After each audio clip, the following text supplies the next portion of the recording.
Well, welcome back, wrestling fans, to another edition of the Good Friends, Better Enemies podcast. My name is Tyrone, and as always, I am joined to the peanut butter to my jelly, Jay. Jay, how are you today, buddy? Doing pretty good, man. How you doing? Hold on. I can echo that. There we go. There Now we we're both go. on the same wavelength. We sure are. I'm enjoying a delicious Ace Hill Mexican lager brewed here in Toronto, Ontario, Canada, and just took my first sip of it. And I got to tell you, it's pretty darn refreshing. I'm actually enjoying a Publican House light lager based out of Peterborough, Ontario, and I gotta say, it's a beer. It does the trick. There you go. It's good to support local, I think. Absolutely, especially in a time like this where so many small businesses have kind of been hit really hard. Oh, no doubt. Absolutely.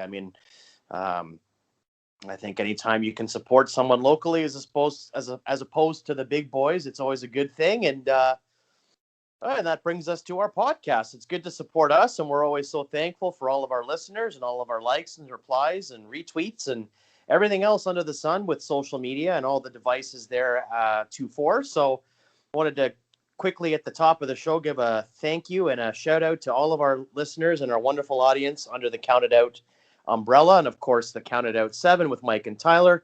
We're very pleased to be cruising into WrestleMania season here, and in fact, we're recording on a Tuesday evening, and this evening is actually when this episode drops. It's going to be the Monday, the go home Monday for WrestleMania, which is pretty exciting. The anticipation is building slowly for WrestleMania week. It always does. How are you feeling going into WrestleMania this year, my friend? No more different than most years, where I'm more excited for the NXT card than I am the actual Mania, which tends to be my thing. I always find the NXT work rate is stronger than the main card. But that being said, there are some things this year on the main card that, like, I'm so stoked for Kevin Owens and Sami Zayn, as well as Cesaro and Seth Rollins. I think those are going to be the two that steal the show. They're going to be the barn burners. That's the rest of the card to me is there. I'm also stoked for Bianca and Sasha, but I don't really care about a lot of it, to be perfectly honest with you. Yeah, I'm kind of in the same boat with you. I feel as though the idea of WrestleMania itself, as well as I guess the spectacle, the week surrounding it, the NXT. I'm always a big fan of the Hall of Fame myself and things of that nature. So I'm excited for the week of WrestleMania. The actual event itself, I would say this is probably the least excited I've been for a WrestleMania card in probably the last, well, maybe ever actually for me. I don't know if maybe just my interest in the product overall is a little bit dwindled. I haven't really been watching weekly episodes of Raw or SmackDown. I don't think that you have either. Both of us kind of just sort of skim and pick as we go. Typically, our show is more geared towards covering, events past and that sort of thing. So for me, being in the moment, I'm excited, and I know that the excitement will build as the event draws closer to see what they come up with and see what they present to us. I know it's not going to be a bad show, from a production standpoint and things of that nature, and of course the in-ring is going to be phenomenal. We had a discussion. We've discussed this quite a bit over the last few weeks, and I think after WrestleMania we'll get back to our this week in wrestling history and that kind of thing. But for the purposes of Mania season, we do touch on more of the current product, and I think both of us kind of agree that the storytelling hasn't been there this year that has been in years past. And even if you're going to get a really good in-ring product, when the bell rings, I think that this WrestleMania has shown for me anyways that 80% of it is the build, and the build just hasn't been there for me. Oh, I agree with you completely. But as you said before, we have touched on the Mania card once or twice before. So let's talk about something a little bit different. Still WrestleMania week, something that I know that you truly look forward to every year, and that's the Hall of Fame. And we have, in my opinion, a hell of a class going in this year. We also have last year's class, which will be inducted this year, which was British Bulldog, JBL, Jushin Thunder Liger, the New World Order, and the Bella Twins, all deserving of their own right. But I want to talk mainly about the 2021 class. I want to talk about Eric Bischoff going in. I think that's fantastic. I know you agree with me on that. But let's be real. There was an announcement today. I know how excited it made you. Going into the Hall of Fame in 2021, we have Captain Kirk himself, William Shatner. I'm just going to let you go with this one, Jay. I know you love the man. I know he's an idol of yours. I promise you, I will not say anything negative about him. You go at it, bud. I'm pretty excited. We just talked about this last week that he turned 90 on March 22nd. He was born March 22nd, 1931 in Montreal, Quebec, Canada, and had a incredibly versatile career over the last seven or eight decades. It's really an incredible thing to think that somebody at his age is still going strong, presenting television and being in feature films, and he's an inspiration, I think, to a lot of people. And I think for myself, I'm very grateful that he's going in, only because I think that out of a lot of the Hall of Famers that are in the celebrity class, and I'm not knocking them whatsoever, but he definitely has had more involvement in the product. I mean, it hasn't been a ton, but he's had more involvement than some others that have gone in very quickly. I mean, he's been on WWF programming in one facet or another over 3 decades. And of course, he did also do the voiceover for the Breaking Ground series. So he has had some involvement, and he's always been very, very complimentary of the product. It's not just a cash grab thing for him, in my opinion. I think that he typically, or rather not typically, but does genuinely enjoy the product, and he enjoys being around the product. He actually likened the WWE fan base to Star Trek fans, and I can speak to that because I'm a fan of both. As we're discussing this right now, I have a Time magazine on my coffee table here that is devoted to Star Trek and the 50 plus years of Star Trek fandom. So I can definitely sort of speak to the similarities that those two fan bases have. And, I was watching, or rather reading, some tweets on social media today on Twitter after the announcement was made. And I would say that it's about 50-50. There's a lot of negativity. But that's just in general with wrestling Twitter. I find it can be very toxic, and I'm not trying to be negative speaking about it. I feel as though on our podcast here, we try to elevate the product and have some fun. Yeah, we disagree and we take shots at each other, but typically we're quite positive on the product and always wish the best for everybody. So taking out the William Shatner or the celebrity portion of the Hall of Fame, I think it's just important that we always remember that whomever is inducted, it's a huge moment for them. Whether or not wrestling fandom believes that they are worthy or deserving of the accolade or the honor bestowed upon them, I think it's important that we have to recognize that this is a huge moment for specifically the performers and the wrestlers that have given their lives to be in the business. And I'm happy for anybody that goes in and gets that accomplishment, because it's a huge thing, and it's a way of saying thank you. And almost in a roundabout way, you can look at the Hall of Fame as almost, if you put it in the context of Hollywood, it's almost like receiving an Oscar. So I think that it's a really wonderful thing. And specifically, I know that I'm biased, but I'm really happy to see Mr. Shatner go in, and I think he's deserving as a celebrity. And I am very much looking forward to his acceptance speech. I'm anticipating maybe Jerry the King Lawler inducting him, but I'm not quite sure. So we'll see what happens. But he kind of has. It kind of has to be Lawler in this point. Like, I can't think of anyone else who would induct him. Before we go on to just touching on other inductees in this Hall of Fame, I do have one question, and that's, out of everybody living that has been inducted into the Hall of Fame, at 90 years old, is William Shatner the oldest? It might. Well, no. I guess I was just thinking posthumously, but obviously it doesn't equate. Maybe Vern Gagne. I don't remember how old he was when he went in, but I think Shatner's probably the oldest. Now, what you talked about earlier about the wrestling community, especially online, liking to just shit all over people who get into the Hall of Fame for one reason or another. I don't want to do that. And I want to start things off with saying, I think this class is fantastic. So you have Molly Holly going in, who beyond deserving in my eyes. She is one of the greatest female wrestlers of all time. And you have Eric Bischoff, who, I mean, for God's sakes, we wouldn't have had the Monday Night Wars without Eric Bischoff. There'd be no NWO. Monday Nitro wouldn't have been what it was. Then you've got the great Khali, who that's going to be the one that I know there's going to be a lot of mixed feelings, but I think it's well deserved. Man's a former world heavyweight champion. He did so many things for the WWE, cross branding into India. He now owns a school out there. He's training people.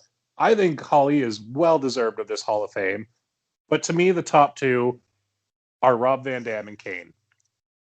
I mean, what can you say about those guys that hasn't been said? Rob Van Dam is a former world champion, intercontinental champion, had the longest reigning ECW television championship reign. I believe he was an Impact world champion, but don't quote me on that. And then Kane's a Grand Slam champion in his own.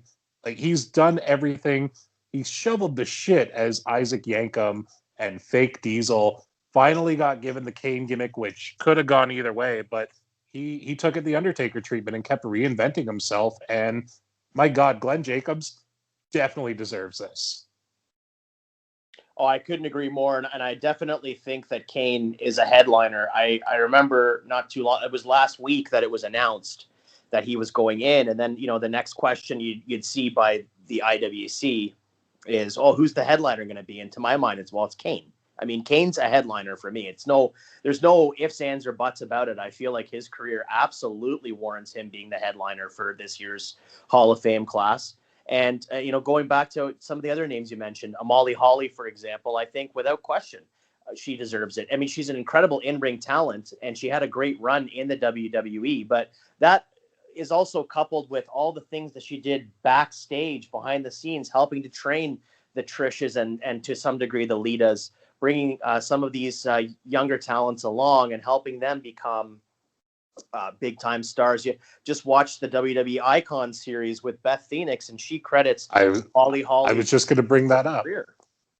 Yeah, I was just going to bring that up. Like, Molly Holly paid for her tuition. Like, she just seems like a genuine human being. What you're saying, though, about Kane being the headliner, I am not going to disagree with you whatsoever there, but I think this is the first time in quite a few years that every single one of these inductees could be a headliner. You could make the argument for every single one of them, and I'm not even going to disclude William Shatner. He could be the headliner too. I think that they put together one of the best, if not the best, Hall of Fame class since, what was it, 06, when you had like Hogan, Orndorff, Piper, all of them. This may be the best one since. 05, sorry. Yeah. 06 was really good too, though. You had Bret Hart, you had Eddie Guerrero, you had, I believe, the Blackjacks went in that year. You had a really solid class that year. I mean, the classes generally, they ebb and flow. I think that there was a period there where there were certain individuals they weren't really quite ready to induct yet. So you had a couple of years where they didn't seem like they had quite the gravitas that other years did. But I think it also is a very subjective thing. I mean, for myself, for example, I was extremely excited to hear that Eric Bischoff is going in. I know he's arguably the most polarizing person in the history of wrestling, but I think that there's an argument to be made that if Eric Bischoff didn't do what he did with WCW, obviously it was a team effort, but he was, the captain at the helm, no pun intended. I don't know if we would have had WWE in its current form or scale today. I think that the Monday Night Wars catapulted the WWE into a new stratosphere of success. And had that competition not been there, I don't know where we would have ended up. It's a really interesting thing to examine, to wonder, and to sort of fantasy book based on our, concept here on the show. What would happen if WCW, say, went under in 96 or something, and the Monday Night Wars never happened, Nitro never happened? Where would we be today? Would we even have a WWE today? Would it have, gone the way of the dinosaur as well? Professional wrestling has been around since the infancy of television. It was one of the first things that was on TV on the Dumont Network back in the 50s. But I think that you have to look at that in terms of the scale, success, and scope that the WWE is now. It's such a huge entertainment brand and one of the biggest ones in the world. Would we be talking about it in the same kind of breath today? I don't know, had that not happened. So Bischoff deserves credit, whether you like him or you don't like him on a personal level or even from a professional level. You have to give him credit, and he absolutely deserves to be in the Hall of Fame. And in fact, to your point, I think that Bischoff could very easily be the headliner this year as well. Yeah, you're not going to get any argument out of me there. I mean, I truly believe without Eric Bischoff doing what he did in WCW, the Attitude Era wouldn't have existed. Stone Cold wouldn't have existed. It could have led to no Kurt Angle, no Brock Lesnar, and just a domino effect, like you were saying. The only issue I have with Bischoff going in is I would have loved a year where him and Heyman went in at the same time just to see whose acceptance speech was longer and funnier. Well, I have to say that I think all of the speeches are going to be great. My understanding is that this year's Hall of Fame is going to be pre-taped and then released, I believe, the next day. I don't believe it's going to be live. It's not going to be in front of an audience, or if it is, it'll probably be a very small one of people that have been invited to the event. So I don't even know if it's going to take place in an arena. It might be more of a banquet hall type thing, which might be fun. I mean, the WrestleMania 20 Hall of Fame class was at a banquet hall, and that was a really cool kind of intimate feel. But I definitely feel as though Bischoff's speech is going to be the speech of the night. I have no doubt of that. I know that you don't listen to the Eric Bischoff 83 Weeks podcast.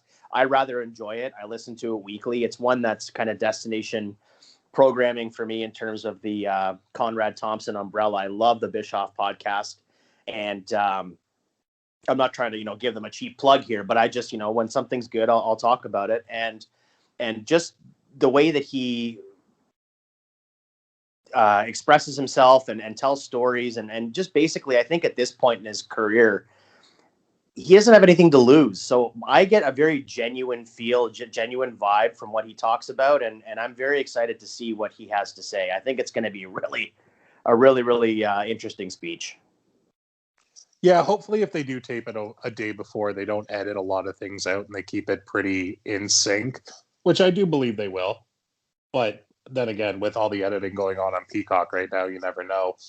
Just one last thing I want to ask you about the Hall of Fame, and then we'll move on to our WrestleMania trivia questions. And that is, with it not being in front of a live crowd this year, do you think it's going to be better? Because I know personally, I'm not a big fan of the live crowd for the Hall of Fame. I find that the crowd tries to hijack it.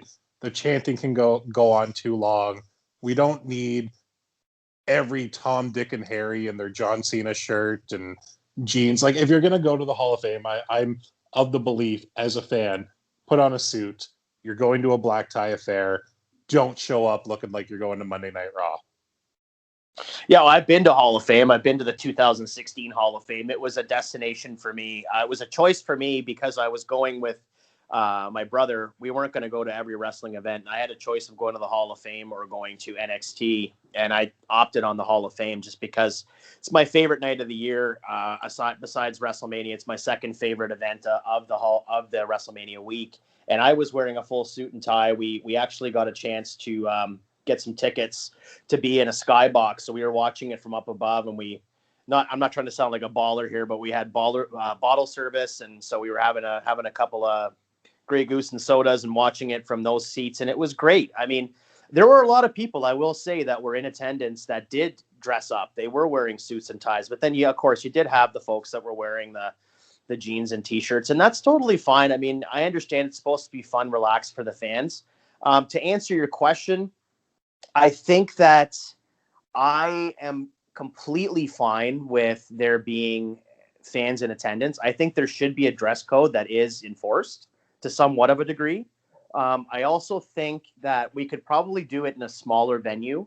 If you want to sell a select number of tickets, that's great. Or maybe even do kind of like what they used to do with the Slammy Awards, where you had like tables that you could buy, like banquet tables, and you'd have to spend a good amount of money to be able to get into the room. And then I think would probably eliminate some of the heckling and jeering that we do here at some of these larger not stadiums, but arenas. Typically, it's the same arena that runs Raw the night after Mania that holds the Hall of Fame ceremony. So I don't know where they're going to go with this going forward. It might just be a thing that with this COVID situation, they're going to reevaluate some of their practices. But if you can sell out a full house for a Hall of Fame ceremony, I can't see them necessarily backing away from that either. So I do agree with you that there sometimes the fans do try to hijack it, but I do like the atmosphere of having some fan interaction there as well.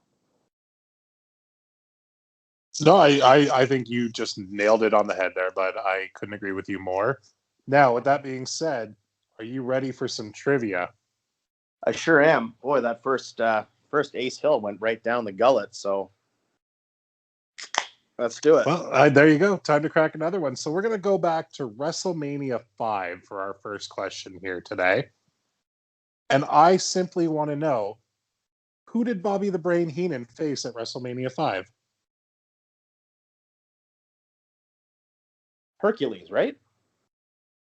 No, it was the Red Rooster. Oh, damn it.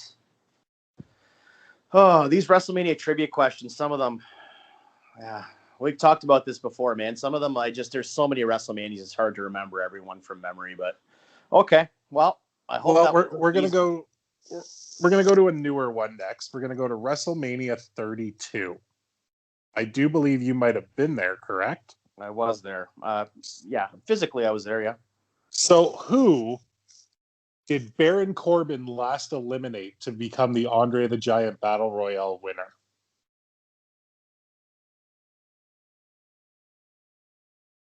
I'm going to say Big Show. I don't remember. It was Kane. Oh, okay. So I'm... and now, for the final one, I'm going to give you a choice of 2 WrestleManias here, and I'll let you pick what you want the question from. Would you like 14 or today's topic, which is 18? I'll take 14. All right. Yeah, this one should just be a softball for you right now. But who did Taka Michinoku defeat in the light heavyweight championship match? Aguila. That is correct. Also known as S.A. Rios. That's true. Papi Chulo. Well, you got 1 for 3, and I did give you a couple of harder ones there. So I enjoy the fact that I'd say you were close with saying Big Show instead of Kane. Like, both bigger guys, Andre the Giant Battle Royale makes sense. But I think that leads us into today's topic, which we are discussing WrestleMania 18. Now, for those of you who are following along with what we're doing a rebooking of 18, but based off of my booking of the Royal Rumble 2002, which I know Jay hated a lot of. So I'm very interested to see how he's booked himself out of the kind of hole that I put him in there. But I have faith in you, Jay. I have faith in you. Anyway, this event took place on March the 17th, 2002, at the Skydome in Toronto. We had a sold-out attendance of just over 68,000 fans. And this is coming off of, like, the Invasion angle is completely done at this point. We have a lot of WCW wrestlers who have transitioned into full-time with Booker T, Lance Storm, Chavo Guerrero, just to name a few. Ric Flair and Vince McMahon are still co-owners of the WWF and storyline, but in order to get his WrestleMania wish, Ric Flair had to sign, I believe it was sign over his rights to the company in order to have his match. And we are going into this one with certain championships have changed due to my rebooking. So your Universal Champion, or not Universal, Undisputed Champion was Triple H. Your Hardcore Champ was Maven. Your European Champion was DDP. Intercontinental Champion was William Regal. And your Women's Champ was Jazz. And your Tag Team Champions were Billy and Chuck. Did I get everything right there, Jay, I believe? I think you're on the money, buddy.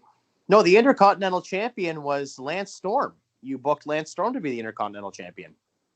That's true. Thank God one of us is paying attention to what I book, eh? Well, I spent the better part of the evening last night, about 3.5-4 hours booking myself out of that paper bag you left me with. So I'm excited to tell you about what I booked here. I can't lie. You hit the nail right on the head. I'm excited too, because we're also coming into this pay-per-view. The NWO had, in my booking, debuted in January. So they should be in full swing here. We're going into it. We got Hogan, Hall, and Nash rocking out the black and white color. And Jay, I believe we're going to get right into the rebooking, which I think we're going to start with the Sunday Night Heat match for a change. Are we not? Well, one thing you neglected to mention was that you had Kurt Hennig win the Royal Rumble. I didn't neglect to mention that because I'm just waiting for Hennig to be in the world title match. So unless something's changed, I just thought it was important to let people know that in case you haven't listened to the Royal Rumble 2002 episode, Tyrone had booked it so that the last four individuals in the ring were Steve Austin, Rock, Kurt Angle, and Kurt Hennig. The NWO comes out and completely eviscerates the other members of the other individuals in the ring, and Kurt Hennig goes over and becomes the winner of the Royal Rumble. So it was an interesting event, that's for sure. Well, Jay, you know what they say: when you're NWO for life. So It makes sense. It makes sense. I suppose, in your mind, perhaps. Yeah. Well, yeah, there's a lot of things that make sense in my mind that other people would look at me like I had 7 heads if I said it, which you did pretty much when I booked this card. So here we go. Yes, let's buckle up here. So we're going to start things off with the Sunday Night Heat match, which was Rikishi, Scotty 2 Hotty, and Albert taking on Mr. Perfect Kurt Hennig, Lance Storm, and Test. So we know that this has changed, Jay. What do you got? No, this is staying the same. Wait, what? No, I'm kidding. Okay. We have the opening match on Sunday Night Heat is actually going to be Kane versus Test. And I'm going to have Kane go over it with a choke slam. It's going to be just a way to get the crowd going, get that Kane at music going with the pyro. And then, of course, you have the hometown boy from Whitby, Ontario, Canada, Test, come in and do his thing. So it was a good way to get the crowd pumped, have a big star come out and open up the show. You know, it's a pretty hard-hitting big man match. And then, of course, Kane just hits the choke slam and gets the pin, and you get the pyro and all the rest of it. I thought it'd be a fun way to get the show started. I'm genuinely shocked that you put Kane on the pre-show here. I thought he would have been higher up on your card. Yeah, there was a lot of things to consider when I was booking this. So I will, say right off the top that you're either going to love this or hate it. I don't know where you're going to land on this, but we'll see. All right, well, now we're getting to the main card, and the opening contest was the Intercontinental title match, which originally was William Regal taking on Rob Van Dam. We know it's Lance Storm as the Intercontinental Champion now, so what do you got for me? We have the European Championship on the line, the champion William Regal taking on Rob Van Dam. So, in this all right, match, I need to know how you got Regal with the European Champion right now. Okay, so the match is the same as what we saw. I thought it was a phenomenal way to open up Mania. I love the work. I love the match. I thought that both guys were working super snug. William Regal hit this amazing, it was almost like a half Nelson into a German type move, which would just pop the crowd. I was there live for this. It was outstanding. So Regal defeated DDP the Thursday after No Way Out on SmackDown to win the European Championship. And then the next week on Raw, we have William Regal doing the first ever Ode to Regal violin recital on Monday Night Raw to celebrate his victory as reclaiming the Intercontinental, the European Championship. And then from there, RVD comes out and interrupts, and they get into a pretty spirited conversation. And then from there, the match is booked. And we have, going into Mania, European Champion Regal going up against Rob Van Dam, with Rob Van Dam coming out on top with the 5-star frog splash. Question, because, Oh my God, do I love the sound of this violin ode to Regal, but is he the one playing the violin, or is he being serenaded by a violinist? No, he has a quartet of violins in the ring that are actually all dressed up like they've come from the symphony. They're probably from a Philharmonic. I believe the night after WrestleMania, the night after No Way Out was in Chicago, because the No Way Out pay-per-view was in Milwaukee. So they would have had the local symphony orchestra there in Chicago come out and do a recital for Regal, and he's all hyped up for it, decked out in his suit, and he has the European Championship in tow, and then RVD interrupts halfway through the first few measures. Okay. I'm just gonna put you over large right now and say, hey, if somehow anybody from the WWE ever listens to this, can we give Jay a job just so that we can see this happen in real life? My God, I need to see this. That's the best fucking thing you have ever booked in this entire podcast. I have some others coming. We'll see whether or not you like them or not. But yeah, I thought it was fun. I just couldn't change the match. I was going through watching because I watched this event. I've seen it several times, obviously, through the course of the last 19 years. And of course, I was there live. But no, I just remember being there live and thinking what a great match it was. You know, RVD was so over at this time. And of course, William Regal could work with a broomstick. So I just didn't have the heart to change it. I just figured, you know what? Let's switch up the titles. I am not mad at any of this so far. I am loving everything that you're doing. Are we ready to go on to the next one? You got anything else to say about that one? No, I think we're good. Well, up next was the European Championship match with DDP defending against Christian. I have a feeling I know what's going here, but I'm going to let you take the reins and tell me what you have. Well, we actually have the same match. It's Christian versus DDP. No titles on the line. Christian had turned on DDP, causing him to lose the European Championship on SmackDown to Regal. And the match was booked based on that. There had been, I don't know if you recall, but in the weeks and months leading up to WrestleMania, Christian had kind of been taken under DDP's wing to try to make him more positive. I thought it was a good angle. I wanted to get DDP on the card because of first of all, the star power, and also the fact that he had some lineage there at the Skydome, having been the one that was driving the pink Cadillac. Actually, it was his Cadillac that drove the Honky Tonk Man and Rhythm and Blues to the ring for WrestleMania 6. So I wanted to keep him on the card, and I really wanted to get Christian on the card as well, of course, being from Toronto. He did a promo backstage where he said that he hates Canada and he lives in Tampa, Florida now, getting heat, which was a lot of fun. And I actually had the finish change. I had Christian win with a roll-up and a handful of tights, and the feud's going to continue on television for a little while. I thought it'd be a really good way to get both guys on the card, and honestly, it was a pretty decent match, so I just kept it. Yeah, I mean, okay, so this isn't where I thought you were going at all, but I was never a big fan of this feud. I didn't like the Positively Page gimmick at all. I preferred him being for lack of a better term, kind of the dirtbag from the Jersey Shore. People's champion. Yeah, but I also really hated the fact that Christian was throwing his temper tantrums and things like that at this point. Like, to me, this was the worst match on the original card. I've always said that. I know they're both good workers, but I just didn't think that they melded together like they should have. I get that as to why you kept it. You want to keep them together.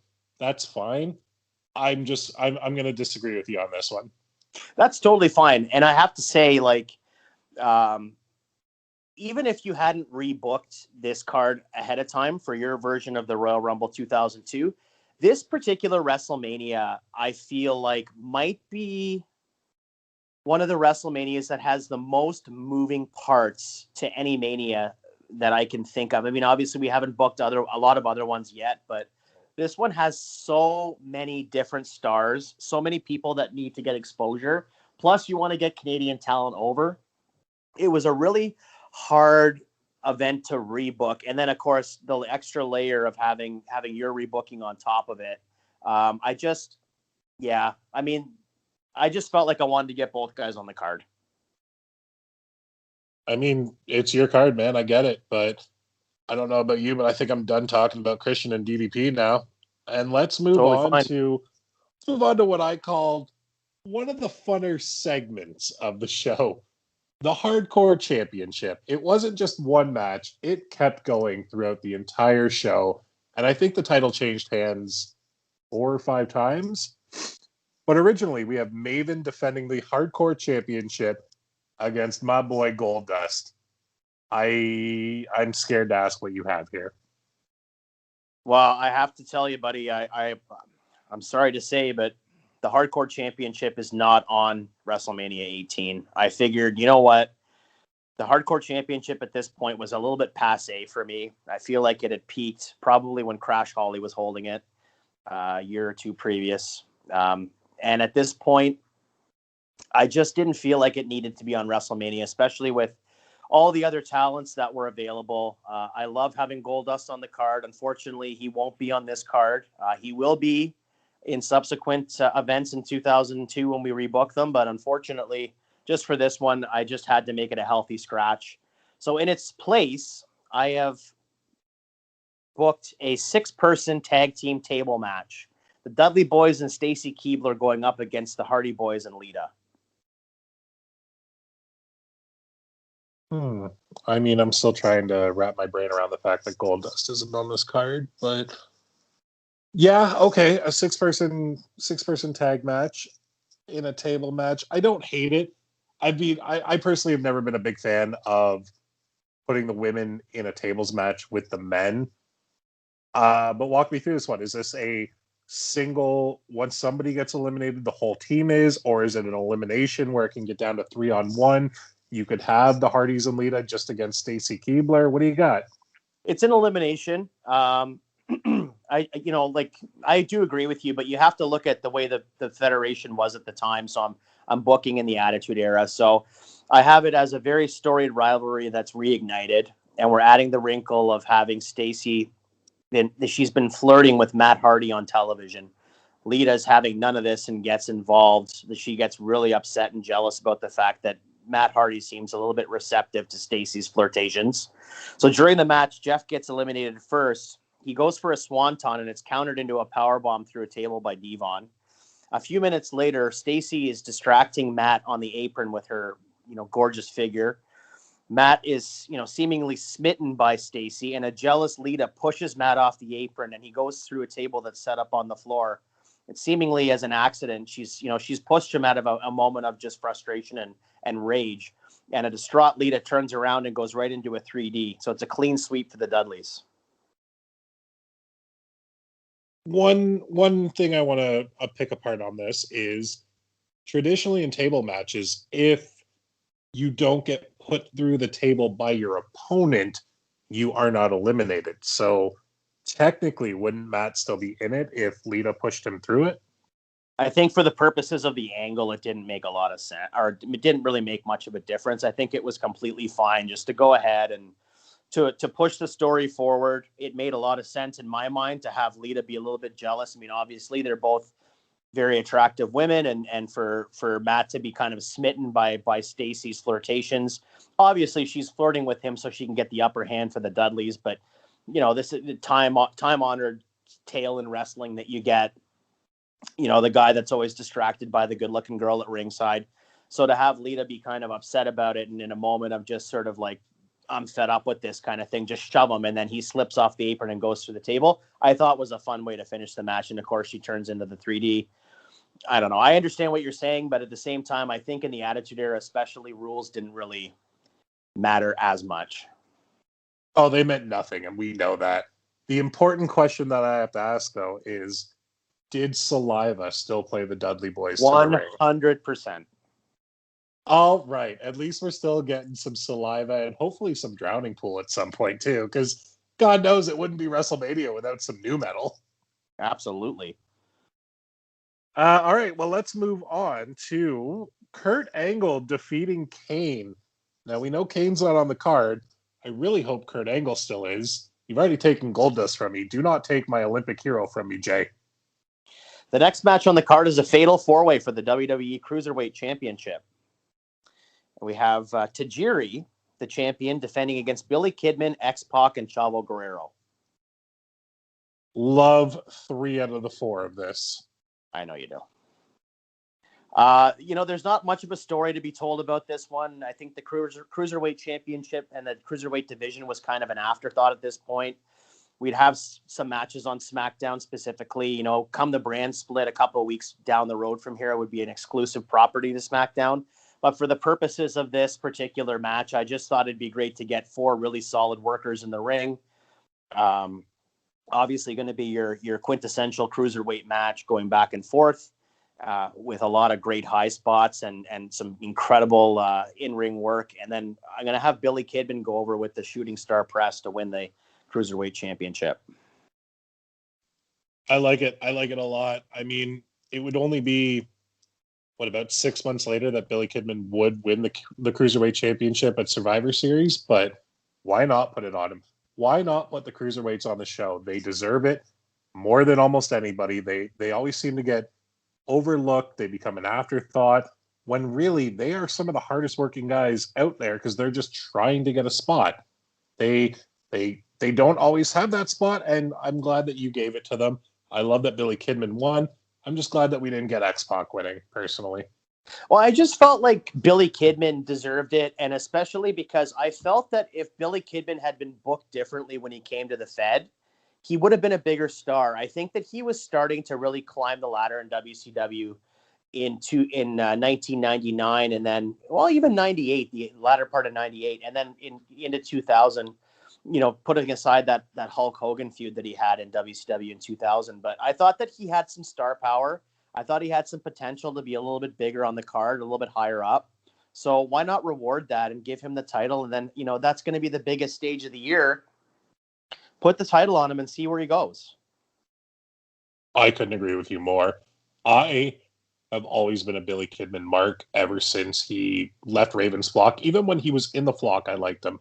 But when he started doing the things with the filthy animals, coming into the Fed, his match at Survivor Series 02 with Jamie Noble, I think is one of the most underrated matches ever.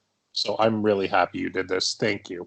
Yeah, I was planning on putting Jamie Noble into the match, but he actually didn't debut on television until June. So he's going to be going on into the summer with that trailer park gimmick with Nydia, which I love that gimmick. It's one of my favorite things from 2002.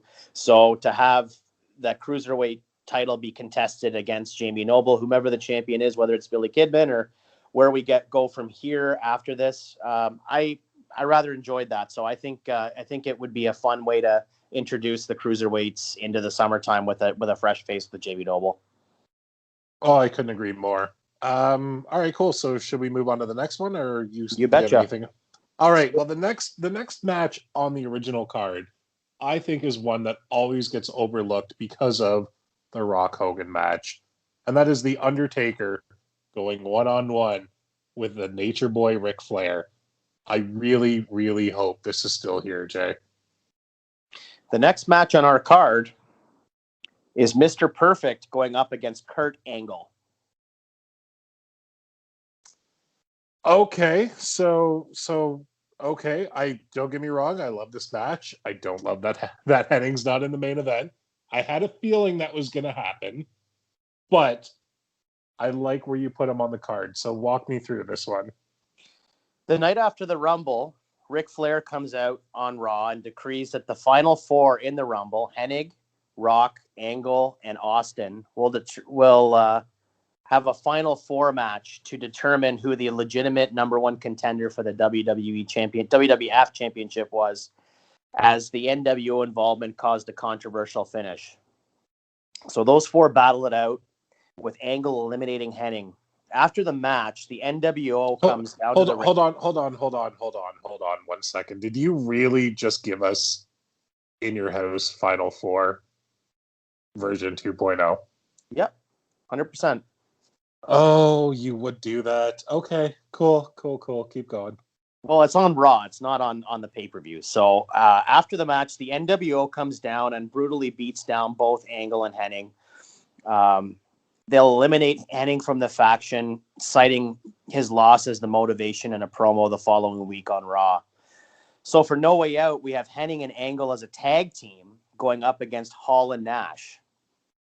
Angle and Hennig can't get on the same page and end up losing the match.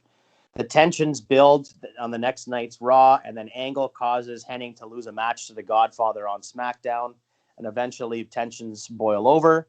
And when the match is signed for WrestleMania, Kurt Angle versus Mr. Perfect. All right, I'm no longer mad at this. I really hope that we will get to Undertaker and Ric Flair down the card, but I enjoy this. Who do you have winning? What's happening? I am assuming you have Kurt Angle winning, but you can prove me wrong. I have Kurt Angle getting the W after he rolls out from a perfect plex and gets into an ankle lock. So Hennig's going to go for the perfect plex, and he actually hits it. but his fingers are a little bit sweaty from the match, and his lock is broken. Angle rolls out of the suplex and goes immediately into an ankle lock, and Kurt has to tap out. Kurt Hennig, that is. I really, really appreciate all the attention to detail that you have put in this one. The sweaty fingers, that's a beautiful touch. I really, really, really wish that we had Kurt Hennig versus Kurt Angle at Mania instead of Kurt Angle versus Kane. That would have been the fucking match of the night. Actually, no, it wouldn't have. What am I saying?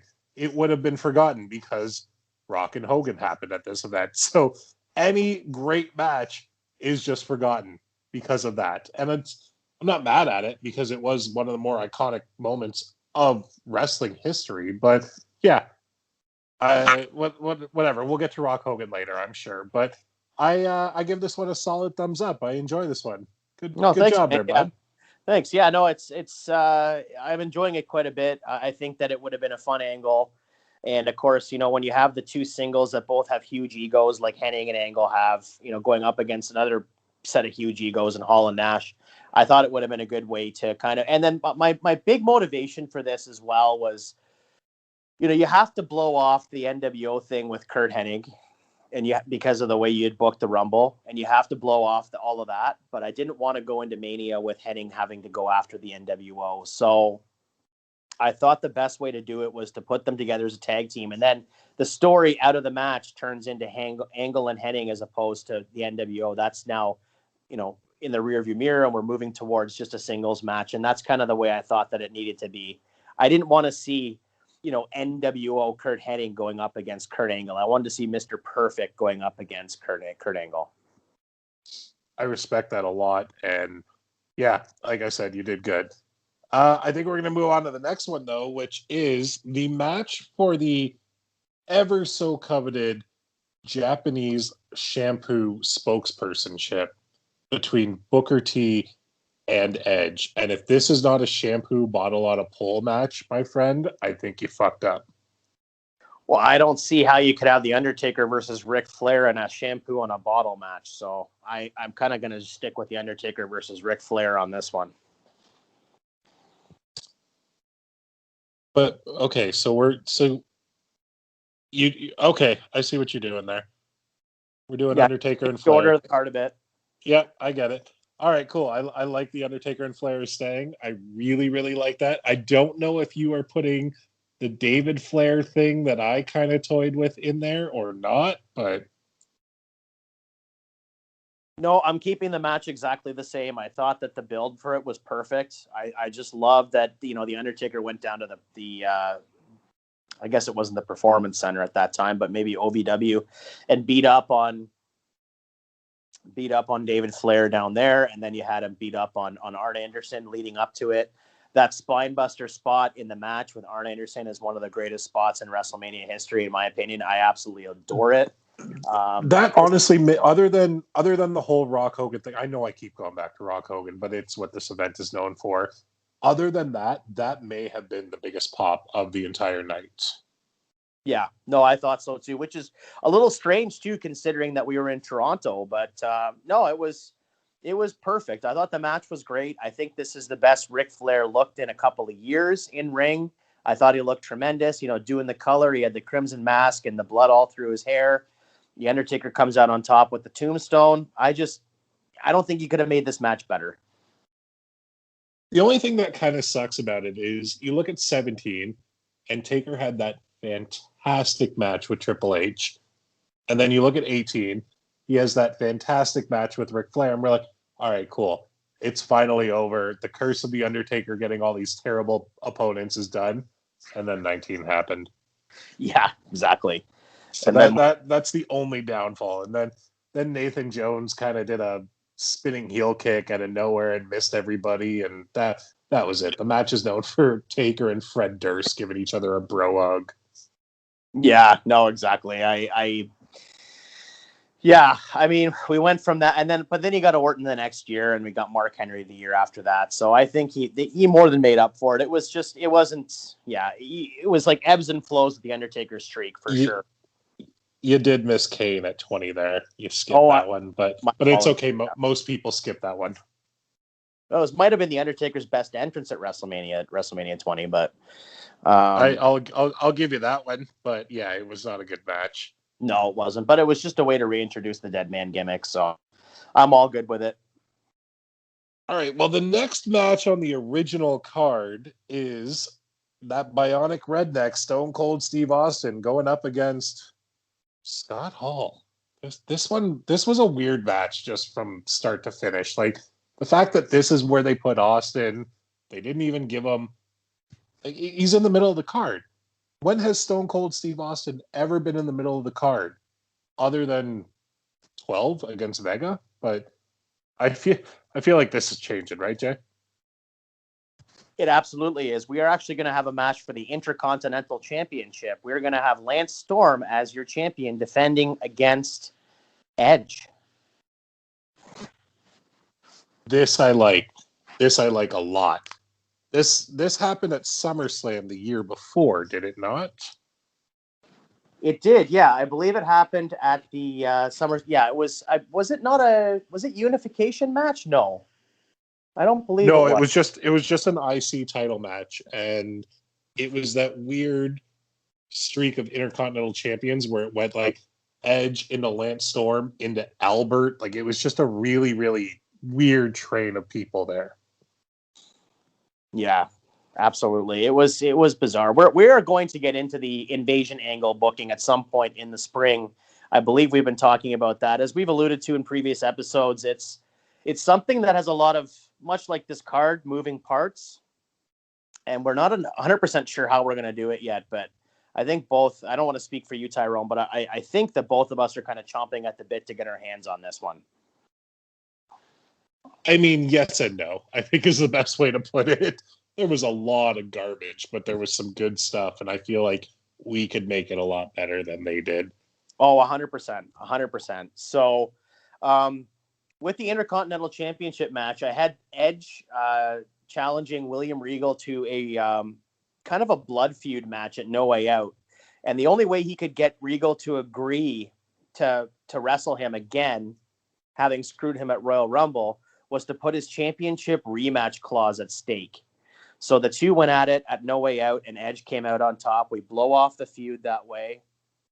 And then from there, Lance Storm would obviously still be holding on to the Intercontinental Championship, having won it at the Royal Rumble in the triple threat that Edge was taken out of.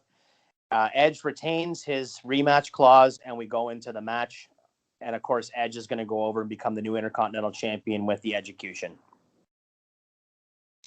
To a huge pop, I would imagine. Enormous. I feel like all 68,000 plus are coming unglued there for the hometown boy as that Rob Zombie music hits, as he is the Jay, if you will, the what? The wit. Oh, the new Intercontinental Champion, Edge. Attaboy, I knew you'd get there. I like this a lot. I really do. I think that this is way better than the shampoo fight that him and Booker T had. That was one of the dumbest builds to any match ever, including current WrestleMania. It may be up there with Shane McMahon and Braun Strowman for this year. I don't think it's up there with Shane McMahon and Braun Strowman.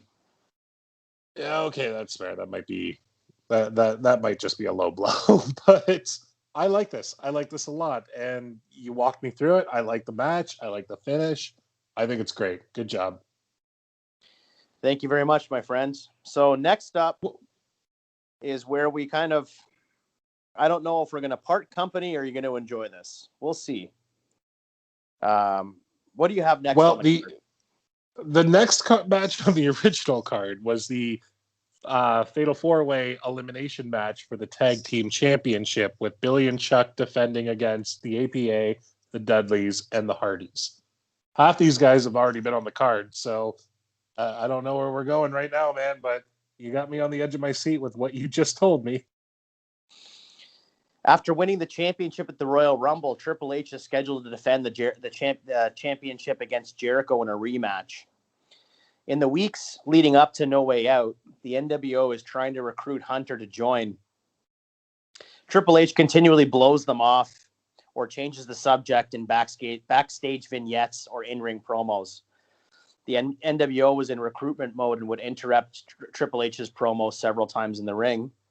Finally, at the pay-per-view, during a pivotal moment in the match when Hunter is poised to deliver the pedigree and retain, Hall and Nash come out and completely decimate Triple H, leaving him prone to a lionsault in the pin. So Jericho wins the title back at No Way Out, and Hunter vows revenge, but is again brutalized the next night on Raw.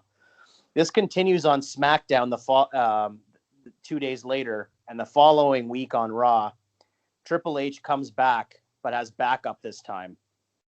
D-Generation X reforms, and the battle lines are drawn. At WrestleMania, you're going to see the Outsiders, Hall and Nash, going up against Triple H and Shawn Michaels.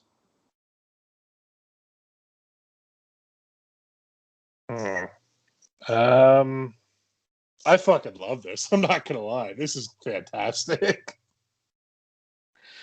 Yeah, Shawn was going to be back on TV in June and back in a ring by August. So I'm fairly he was obviously still with the company, so I'm fairly confident he would have been able to go by WrestleMania. I mean, it was only 5 months. Oh, he was at Access that weekend. I definitely remember trying to get in line for him, but those goddamn lines for the autographs at Access were just stupidly long.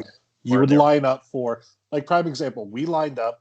Sorry to cut you off there. Just quick little side note.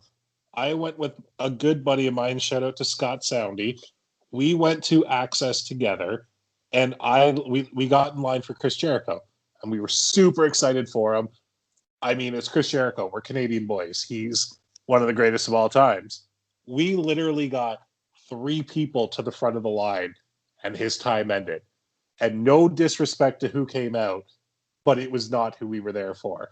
It was great to get an autograph and a picture with Jazz, but I'm sorry, Jazz isn't Chris Jericho to 15-year-old Tyrone at the time.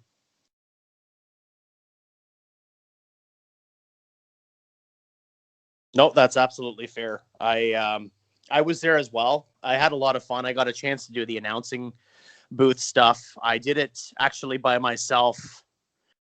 There wasn't anybody there. They had a choice of Michael Cole and Howard Finkel and other people, but it was when they were all on break, so I had to do it by myself. But I did see Fink, and it was my first time ever meeting him, and I was walking by him, and I said, "Oh, I do the best impression of you ever," and he's like, "Save it!" That's what he said to me, so it was pretty funny. That's amazing.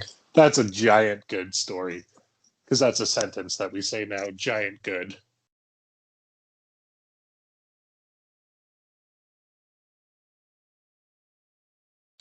Indeed it is, my friend. Indeed it is. All right, well, talk me through the match, man. What do we got? Well, we got basically... Sorry, I'm just pulling up my notes. I lost my page there. So Triple H and Shawn Michaels go over in a super competitive match here. We're going to get the pedigree and Sweet Chin Music in stereo. It's just a thing where you have... I think that Scott Hall and Kevin Nash are trying to kind of do a hybrid of the NWO and the Clique, and Triple H just had none of it. He was pissed off that those guys went down to WCW in the first place. And then, of course, Shawn Michaels, the boys are thinking that Shawn's going to side with Diesel and Razor, Scott Hall and Kevin Nash. But it turns out that, they side with Triple H, Shawn sides with Triple H. And this is just a blood feud. So we're going to go on with this feud into the next pay-per-view Backlash. It's going to be a non-sanctioned street fight at the next pay-per-view. But I also like the idea of having these two guys, Shawn and Triple H, come together now, because then you're able to build that story for the eventual breakup and the match, the unsanctioned match at SummerSlam. You can now build it over 6 months as opposed to doing it over, 6 weeks. So I feel like you have these two guys as a tag team now. And then slowly, as the weeks and months progress, you start to see cracks, and then eventually the turn happens. And when it does, it's massive. And then from there, you do the match at SummerSlam. I like this a lot. Now, I do have to make one obligatory Kevin Nash comment. Does he tear his quad in the match? For the purposes of this event, he does not. I can always go back and do it maybe when he's walking back through the curtain. But he would blow his quad out in canon about 3 or 4 months from now. So I think you're pretty much covered on that. Didn't he legitimately injure himself in his little run-in in the original Scott Hall Stone Cold match, though? No. He was just a healthy scratch for that event. He didn't wrestle for that event because he wasn't really needed, but he was good to go. He had wrestled the week before on Raw, and I believe he wrestled a couple nights later on SmackDown. So, all right, yeah, I definitely prefer this. I like that we're getting NWO versus DX, which is something we never got. Well, plus we're getting it in 2002. We're not getting it in 2015 with Sting and Triple H. We're getting it where all four guys. I mean, obviously Shawn and Triple H could still go in 2015. And I'm not saying that the other guys couldn't, but I'm just saying that you're getting these guys when they're all still relatively in their prime, and you're going to get this match when it should have happened as opposed to 13 years later. At the good old WrestleMania play button that That's the one we all love to talk about. God damn, I hate that event. I really do. Okay. All right, well, now that we have gotten Triple H out of the way and half of the NWO, 2/3 of the NWO, it's time for the match that everybody went to WrestleMania for, it seems. Like, I remember being at the press conference that they did. Oh, God, it probably would have been in October of the year before. And they had a giant inflatable Rock and a giant inflatable Stone Cold right outside of the City Hall of Toronto at Nathan Phillips Square. And I just remember looking at my buddy being like, oh, God, we're getting Austin and Rock again, which 17 was great, but I didn't want to see it again. Little did I know we were going to get The Rock going one-on-one with the immortal Hollywood Hulk Hogan. Jay, if you change this match at all, I swear to God, I'm getting in the car and I'm driving down to your place and I am fucking smacking you in the face, pandemic or not. Well, I have a fridge full of drinks, so can we have a drink first at least? Yes, we can have a drink first. Okay. The next match on the card is for the tag team championships. It's Billy and Chuck defending the tag team championships versus the APA.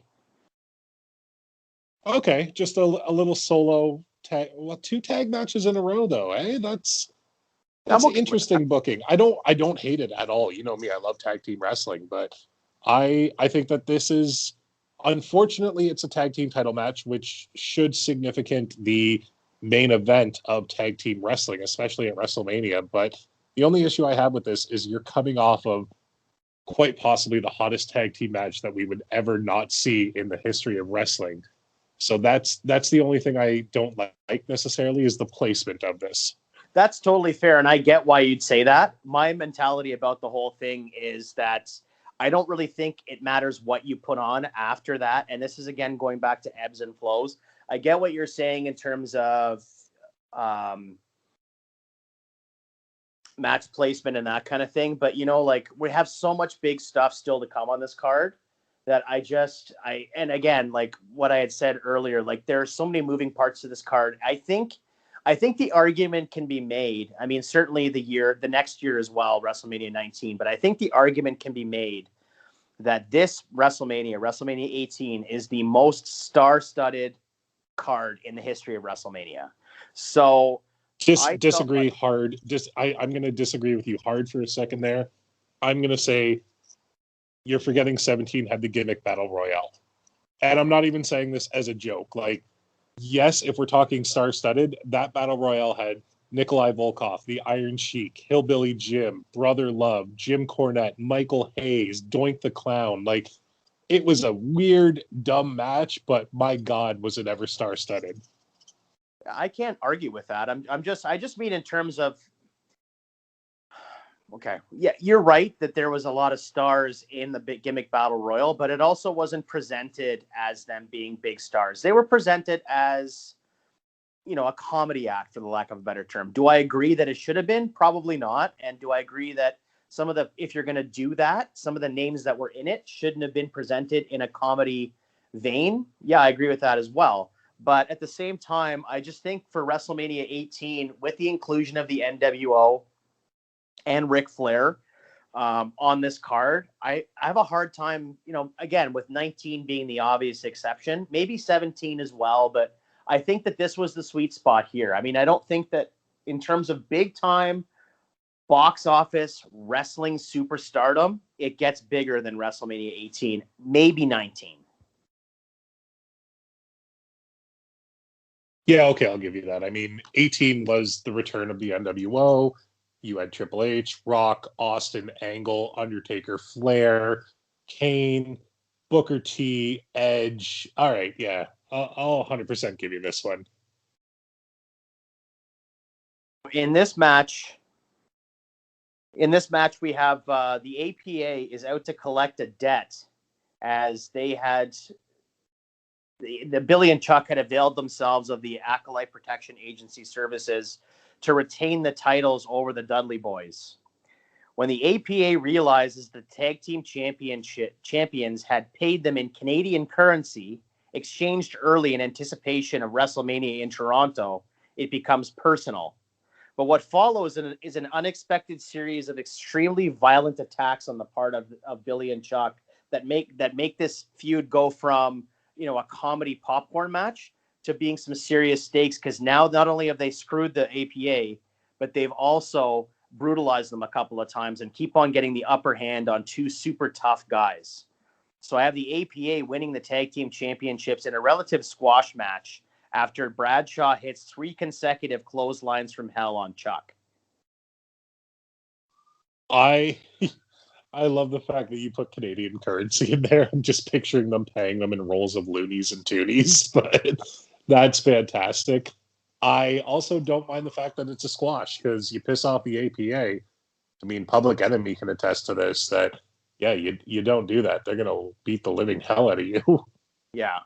Well, and again, it's that thing that, like, it goes from being kind of this absurd thing, but then it just somehow they keep getting the upper hand on the APA and just brutalize them, leave them bloody, leave them broken up in the APA office, in a bar, at the Friendly Tap over there in Providence, Rhode Island.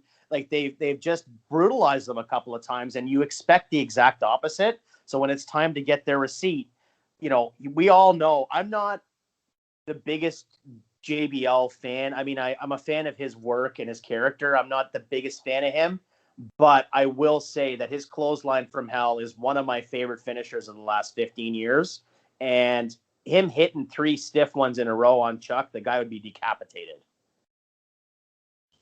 Oh, absolutely. And I got to say, I don't think that Billy and Chuck get enough love as a tag team. I thought that they were fantastic. They played that gimmick so well. The addition of Rico made it, like, I get why people wanted to hate them. I've always been that guy that I root for the heels. I root for the ones that everybody's supposed to hate. I love Billy and Chuck. Everything from their matching headbands and bleached blonde hair to their theme music to the fact that they had a stylist. I thought that they were great. I think they dropped the ball with them when they did the whole thing with the 3-minute warning and the commitment ceremony, and then realizing that they're not gay and they're just buddies. I think they obviously dropped it there because they lasted another month or two before they broke up the team. But my God, at this point, Billy and Chuck were so entertaining to me. Like, it was incredible. Yeah, I agree. I thought that they had a lot more mileage in the tank. But at the time, I think that once you kind of did that commitment ceremony angle, it was just a matter of time. The clock was ticking for them to break up and that kind of thing. And so if you hadn't done that and you kind of just kept on doing the innuendo type stuff, kind of like what they did with Goldust in terms of, like, not saying what it is, but kind of suggesting it, I think there might have been a little bit more, gas in the tank on that. Oh, agreed completely. All right, well, I'm just going to there's only 2 matches left on the original card. So I'm just going to let you tell me what you got next, because I feel like we probably have at least 3 left, correct? We have a few left, yeah. Yeah, so why don't you just dive right into the next one, because I know we're not at the semi-main, or we probably are at the semi-main, but not the second last match, I should say. So dive right on in, bud. So next up, we have Hollywood Hogan going up against The Rock. The match itself couldn't change. The match was perfect. The build has changed quite a bit. I hated the build to this original match. I thought it was horrible. I thought it was overkill. It was just everything it didn't need to be. So what I've booked here is I have the night after the Royal Rumble. Hogan and Rock have a stare down post Final Four match. This is after the beatdown to Angle and Hennig. Rock was on the floor recovering after the match for much of the attack, so he didn't see a lot of it. As Rock cautiously re-enters the ring with the NWO, Hogan holds his arms out, keeping Hall and Nash at bay, locking eyes with Rock to close the show. After The Rock challenges Hogan for a match on the following week's Raw, Hogan says he'll give his answer at No Way Out, which is a great way to, get pay-per-view buys because you're going to find out if Hogan's going to say yes or no. Hogan and Rock, the Hogan versus Rock contract is signed. Earlier in the evening at No Way Out, in a backstage vignette, Hogan tells Hall and Nash to stay out of this as it's a one-on-one issue. After the two sign the contract, Hogan talks some serious smack. Rock hits him with the rock bottom, similar to that segment on Raw the night after No Way Out. This build has far less NWO involvement as the canon presentation, and is presented more of a matter of pride for Hogan. This plants the seeds for the face turn that'll happen after the WrestleMania match, with Hogan still being involved with the NWO leading up to WrestleMania, but more just sort of broken off in his angle with Rock. So the winner is going to be The Rock. The finish is going to stay the same. Everything stays the same in the match. And Hogan's still beat down, and The Rock still makes the save. They still have a handshake at the end of the match, which makes a lot more sense when you eliminate the one guy hitting the other guy with a fucking tractor trailer. I'd never understood that. You have the two shake hands in the match. Okay. I'm so glad you got rid of that, because I was going to ask you. I'm like, does that stupid truck hitting the ambulance spot still exist or not? No, but it's gone. It's gone. Like I said, the whole thing here is all about pride and respect between the two, and that's why even the first time they lock eyes, you just have Hogan holding back Hall and Nash, being like, stay out of this kind of thing, being the alpha dog in the NWO. So everything that tractor trailer spot was one of the dumbest things ever. It's like they hit him, then they look in the window and go, "Oh my God, what have we done? Oh no!" And then they run away. And then I don't know if it was a week or maximum 2 weeks later, Rock's back. Nothing's changed. He's fine. And then on top of that, you had the go home for WrestleMania 18. You had Austin and Rock going up against the NWO in a handicap match, and they smashed a cinder block on Austin's knee. And then Austin comes out for Mania, and he's not even limping. It was so overkill. So I kept everything in terms of the match the same, the end of the match the same with the beatdown. The one other thing, I was on the fence about doing this, but I really wanted to do it. So I said, you know what? Screw it. It's my rebooking. I can do whatever I want. When they do the pose down, I have Real American hit in the arena. We had to hear that Real American in the Sky Dome. It just didn't have the same impact with the pose down. When you don't have, when you hear the Rock's theme, no, I need Real American. Yeah, I'm not mad at that at all. As a fan, I need the same thing. The one thing that I always remember about this match is that if you look in the crowd at WrestleMania 6, there is a giant sign of Hulk Hogan's eyes and a giant sign of the Ultimate Warrior's eyes. If you look in the crowd at WrestleMania 18, that same fucking sign is there. Yes, I noticed that. That to me that's a wrestling fan at its purest form. The sign is not creased or bent or anything. It's the exact same thing. So whoever you are, if you are listening to this podcast, drop a comment. We want to have you on at some point, even just a quick little congratulations to you, because goddamn, you are a fan. Yeah, no, without question. I have to do a quick sidebar about this, just talking about it in real life. When I was there, Tyrone, I don't believe you were there for WrestleMania 18, were you? I was not. I was a 15-year-old kid trying to pretend like I didn't like wrestling as much as I did. But I definitely watched it at home with the core fans that I knew.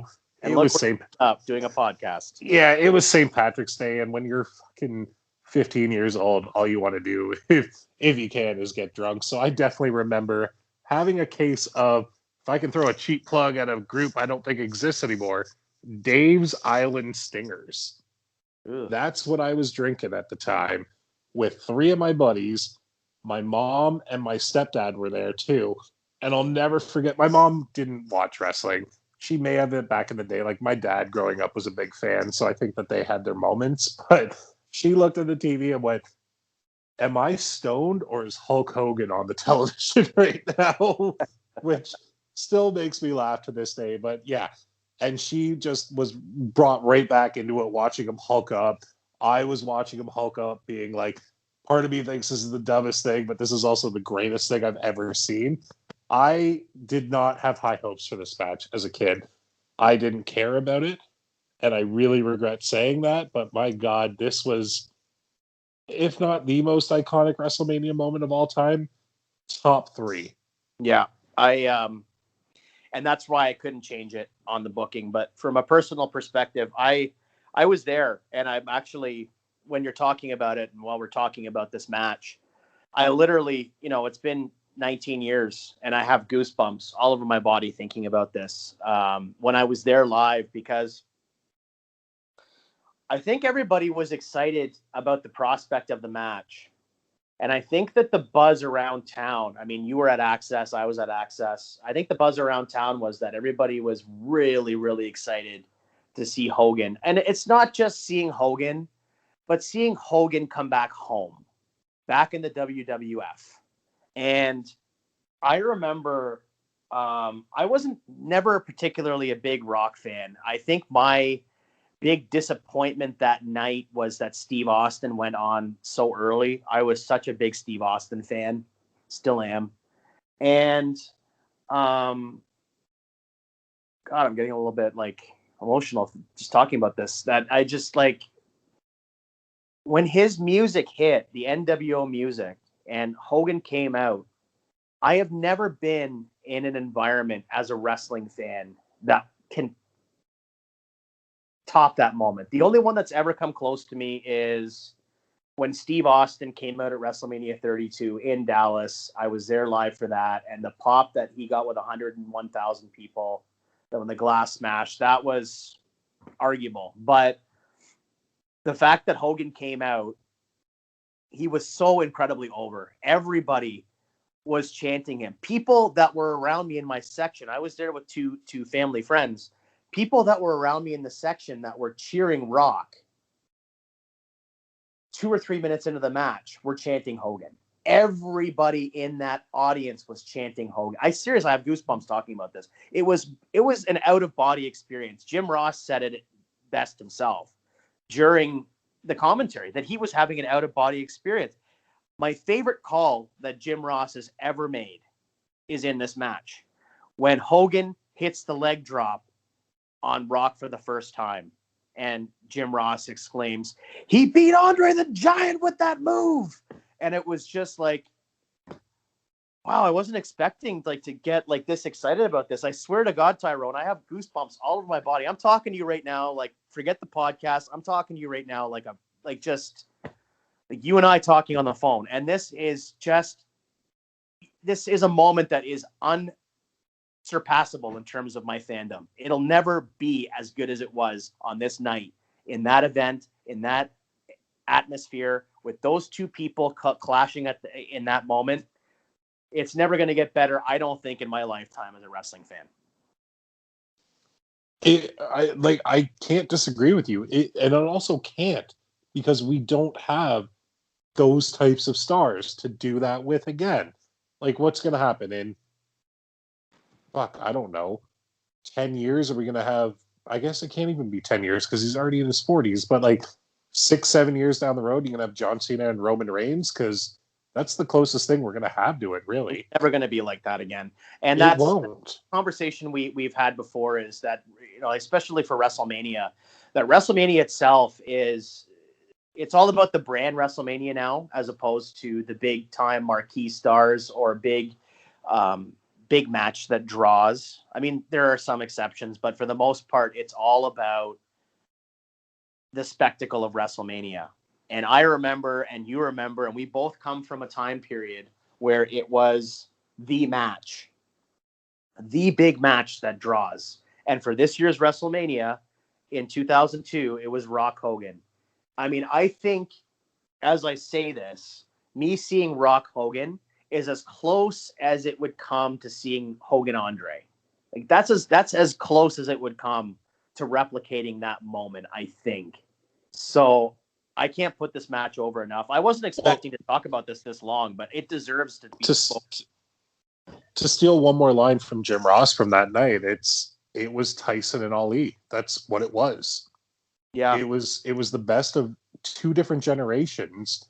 Yeah. Maybe not the best like in ring workers of the generations, but the two biggest stars. Like, was Austin bigger than The Rock? Yeah, probably. But when you look at The Rock going to Hollywood and everything like that, The Rock was the megastar at the point. Hulk Hogan was legitimately a household name in the 80s and 90s. Like, you can't tell me anybody who was born between, say, 1975 and 1995 who didn't know who Hulk Hogan was. It was just one of those things. Like, maybe now there's some kids who don't really know who he is. He might just be some weird old dude with extensions sewn into his bandana, but that's not how I like to think about my Hulk Hogan. My Hulk Hogan tells me to say my prayers, eat my vitamins, do my training, and then after that he tells me that he did it all for the money, brother. That's all it was. Yeah. And goddamn, like, Hogan as a heel was better than Hogan as a babyface, in my opinion, because he was still the same wrestler. Like, he always worked as a heel when he was the top baby. So that's why I goddamn loved him as a heel. Yeah, he's like the thing about him is that I think that it's been said many times, but I'll reiterate it here is that he was maybe the best of both. Like he was maybe the best big time wrestler.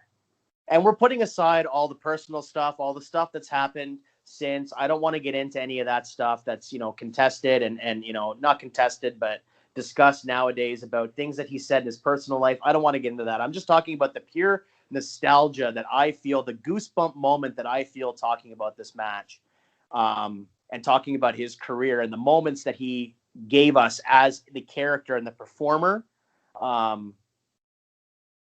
It could be very arguable that he is the greatest wrestler to ever be both heel and babyface on a high level. I can't think of another one.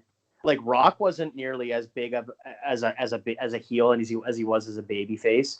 Austin was a character babyface, but when he turned legitimate heel after WrestleMania 17, it didn't do a whole lot. I mean, business went down, incrementally.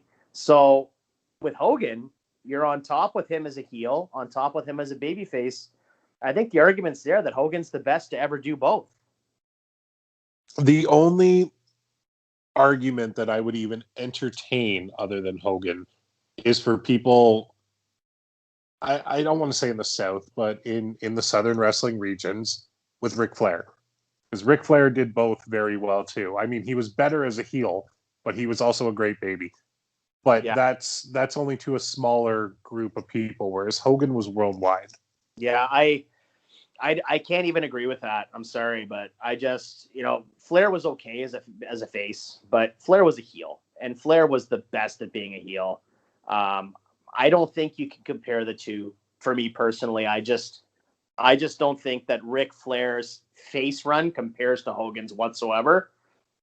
You could probably put them in the same stratosphere in terms of being heels, but as far as comparing face to face runs, not even close. Yeah, I mean, I can't argue that at all. Like Hogan was America from 1983 up until, I don't want to say 93 because by then he had kind of softened, but like until 91 for sure. I'd say 91. 91. I don't even know. Like we just covered WrestleMania 7 last week, and by 91, I mean, the bloom was off the rose. I mean, even the immortal Hulk Hogan couldn't save that WrestleMania because there'd been turned off so much by the Iraq War angle. I know we see that differently, but I just think even at that time, like I think honestly Hogan peaked probably in '89 with Savage, and he was still huge in '90, and that loss to Warrior. Not saying that derailed his momentum, but I think his career as a face until 10 years later, I think his career never rebounded. I mean, if you look at where he ended up in WCW, yeah, it was a big boon to the company when he came in '94, but by '96 they weren't drawing, and he was a face, and then he turned heel, and the fortunes of that company changed. There's a lot of other things that went into that. We covered that on a previous episode, but yeah, I'd say 90 for me. I mean, you look at him as a heel, though, and you look at Bash at the Beach 96 when he does the heel turn, the amount of garbage that people were legitimately throwing in the ring at him just proved that they had something right there. And then you add on to the fact that he's not only a heel, but he has so much creative control in his contract and can kind of pick and choose dates where he wants to be. So it makes him even more of a heel in everybody's eyes because he's just cherry picking the big money days. It's incredible.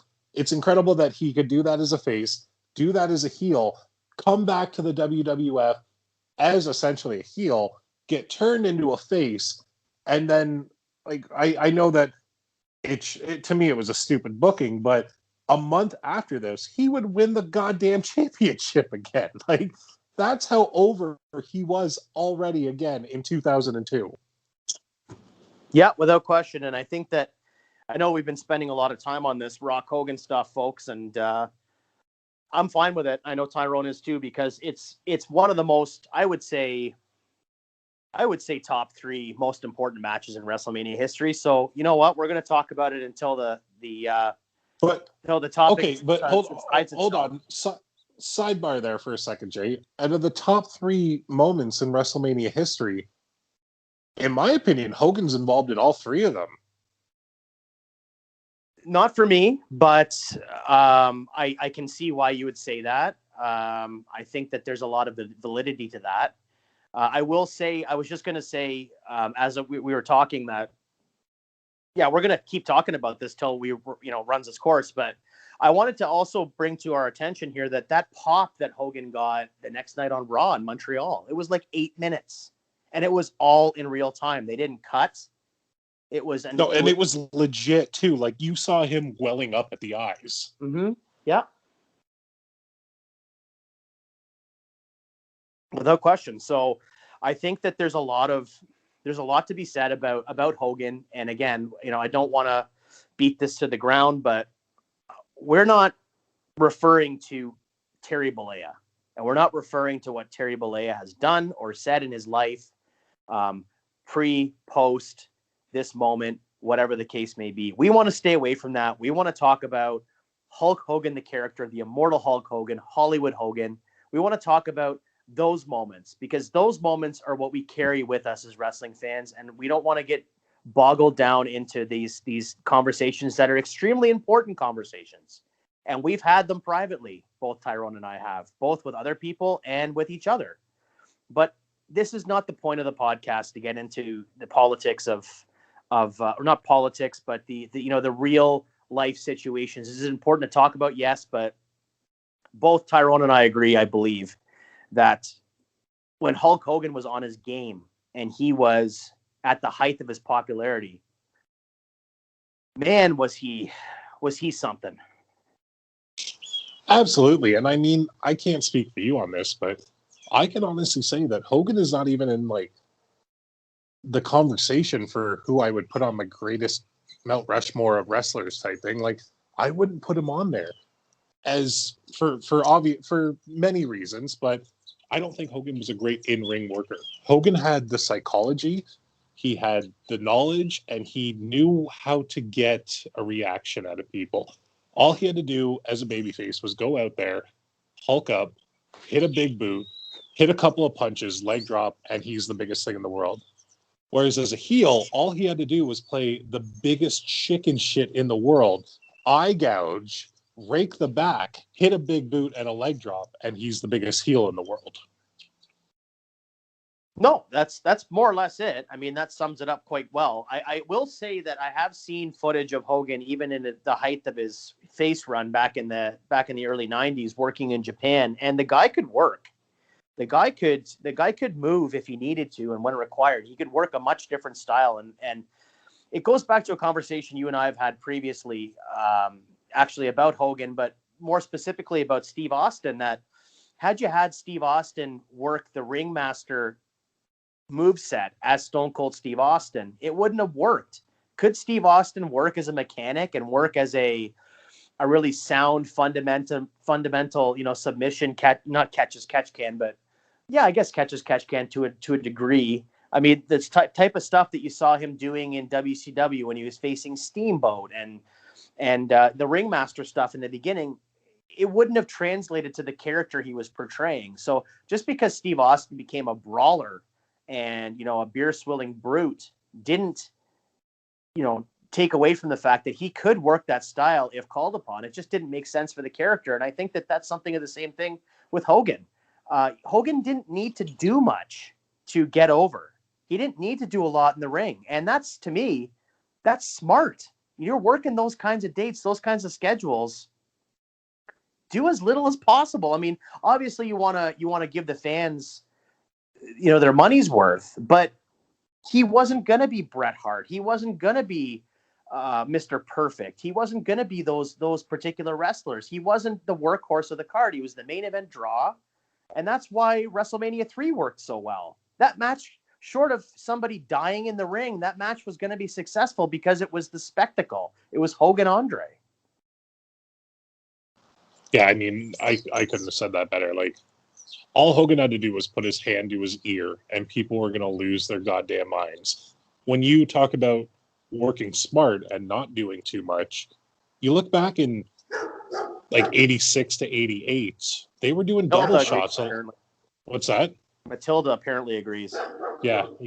I'm trying to get my neighbor's dog to shut up right now.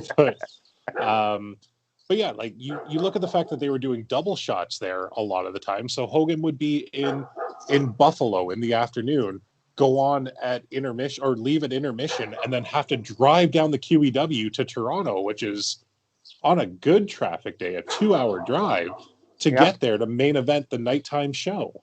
100%. 100%. That's exactly it. So I'm not saying that he was shortchanging fans. I'm just saying that, based on the type of character he was portraying, he didn't have to have these, hour Broadways. I mean, Flair would do that. And if you saw Flair in the ring, you'd expect that. But Hogan, that wasn't his modus operandi. That wasn't the way he got over. That wasn't his bread and butter. He would have matches where he would many times would go up against larger athletes, a one-man gang, a Killer Khan, Andre the Giant, Big Boss Man, people of that ilk, and he'd wrestle them. And the whole psychology of the match was, can Hogan get past this huge obstacle? And a lot of that was just selling for the big man spots and then coming out on top with a big boot and a leg drop and, of course, some offense. But I don't know. To me, that's smart. That's all you needed, and he knew that. He knew how to work the crowd, which is the important thing. Yeah. He had the psychology, which is a thing that a lot of the other talent, especially of that era, didn't get. Like, everybody would complain that, oh, Hogan's always on top. Hogan's always on top. Well, look at the failed experiment of the Ultimate Warrior. That didn't go well. Look at, I know that it's a transitional champion, but look at Slaughter, and that was meant to be a heel, but that was a heel for all the wrong reasons. The only one who came close to having a Hogan-type reign was Savage. Savage was the only one who you can say, and I'm talking his first title reign, not his second. His first title reign, that 88 to 89 was fantastic, especially with the Mega Powers, and then it led to the Mega Powers exploding, which was one of the greatest storylines, if not the greatest storyline ever in the history of professional wrestling. 100%. 100%. And that, again, goes back to what we talked about before as its story. We talked about that at the top of the show about how this year's WrestleMania is sorely lacking that. Look at that. That's a prime example right there. That's a year-long build with the Mega Powers and that story. And when we actually got that match in the ring, the results were magic. Now, the only thing that I would change about that is I wish it had been in like a Sky Dome at WrestleMania 6 as opposed to Trump Plaza Hotel, and casino, whatever it's called, Trump Plaza Arena. I don't remember what it's called, but I would have much preferred to have seen it in a bigger stage, but that's just me. All right. Well, I think we've talked about Hulk Hogan and Rock enough, so I think it's time you go on. Just to button this up, referring to the next night's Raw in Montreal, we have a tag team match with Rock and Hogan taking on the NWO, Scott Hall and Kevin Nash, to solidify that face turn. And then, DX is going to get involved and we're going to have a schmoz there, but Hogan's going to get the big pop of the night with the leg drop. And that's when we move on to Hogan being a face. All right. Well, I mean, I think we've gushed enough about Hogan Rock and how fantastic it was. Like, if there's anybody that disagrees with us, I've got 2 words for you, and that's grow up, because it is the greatest moment in wrestling history in my eyes. Like, you'll never get it again. We never saw it before. If you haven't seen this for some strange reason, go back to the WWE Network or Peacock or wherever your subscription service is. Watch the match. I don't even care if you go through nefarious reasons to find your the way you're watching it. Watch the goddamn match. That's all I can say. 100%. It's one of the top wrestling moments and matches in wrestling history, period. So I'm right there with you. But speaking of growing up, we have Booker T, who is at WWE New York, and he's having a great time there. Sucka. He goes up in his little segment there. He's replacing the Big Show at WWE New York, and he's actually going to challenge Edge on tomorrow night's Raw from Montreal for the Intercontinental Championship. So I thought that was a fun little spot to have Booker T in there. I really wanted to get Booker T on the card, but just didn't fit. So we're still getting Booker and Edge, which is, I mean, I've shat on that match. It's just the storyline that I don't like. The match itself was fine. But I'm happy that you included him and that we're getting it. Unfortunately, he won't get his first WrestleMania until at this rate until 19 when he gets buried by Papa Hunter. But we'll see where deal with that another day. Yeah.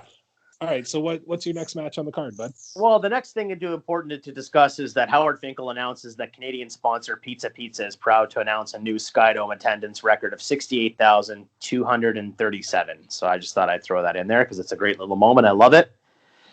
And then from there, we go to the Women's Championship. We have the champion Jazz defending against Trish Stratus, who is from Toronto, Ontario, Canada, for those of you that don't know. And Trish had dropped the title to Jazz at the Royal Rumble. Trish defeated Jacqueline at No Way Out. Trish felt that Jacqueline had cost her the championship in her capacity as a special referee at the Royal Rumble. And then from there, we just have Trish going on to challenge Jazz for a rematch. Trish goes over with the Stratusfaction. We get another great hometown pop for another homegrown WWE superstar. I mean, I like it. I don't know why they didn't put the title on her in the original one. I mean, I get it. They don't like to put over people in their hometowns, which I think is absolutely stupid. But yeah, I'm glad that she got the W. I think her and Jazz would have had a great match one-on-one at Mania, not to take away from Lita, who was in the original Triple Threat, but I like what you did here. Hence the tag team table match. Yeah, and I feel like this is going to lead us into our main event, which I have a very strong suspicion what this is. And may I take a wild stab in the dark here, sir? Sure. I feel like we are getting Chris Jericho defending the undisputed WWF Championship against that bionic redneck. Stone Cold Steve Austin, you are indeed correct. So Austin was the winner of the Final Four match the night after the Rumble on Raw. Austin's on commentary at No Way Out during the championship match. Before the NWO run-in, Jericho nails Austin with a chair while he's doing commentary and knocks his block off. When Austin comes to, Jericho is again the champion and Steve Austin's a bloody mess. He has no idea what's happened, that Triple H has been swerved by the NWO, and Jericho runs away with Austin on the chase. The next night on Raw, Austin says what happens to Triple H was bullshit, and that's uncensored. You'll hear the words bullshit on Raw, which you actually did the night after the night after No Way Out on Raw. Austin said bullshit, and it was uncensored.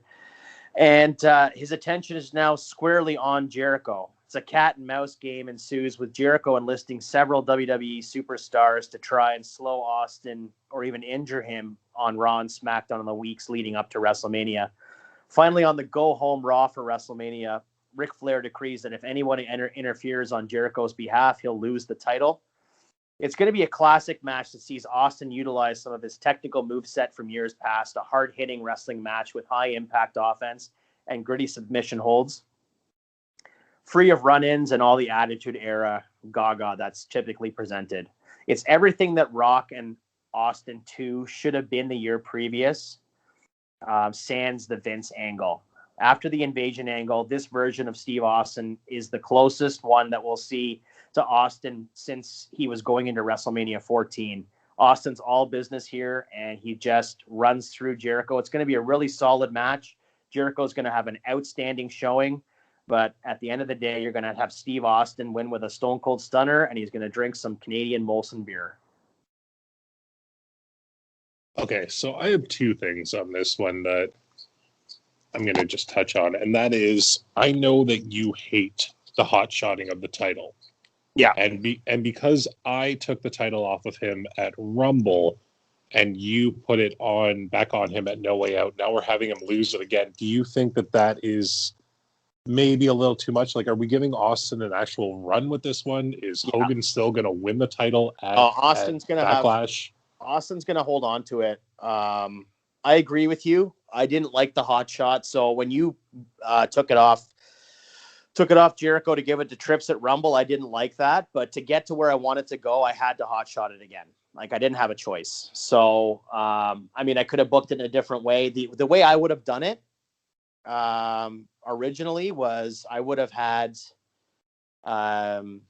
you not booked Rumble the way you did, my mentality was I wanted to have Austin beat Jericho at No Way Out for the title, and then go to Mania with Triple H and Austin, just to build off that feud of the two-man power trip from the year previous, especially when they had that match where Hunter got injured and Austin came out the next week on television and just didn't give a shit. So I kind of felt like that would have been a really great thing to pick up from.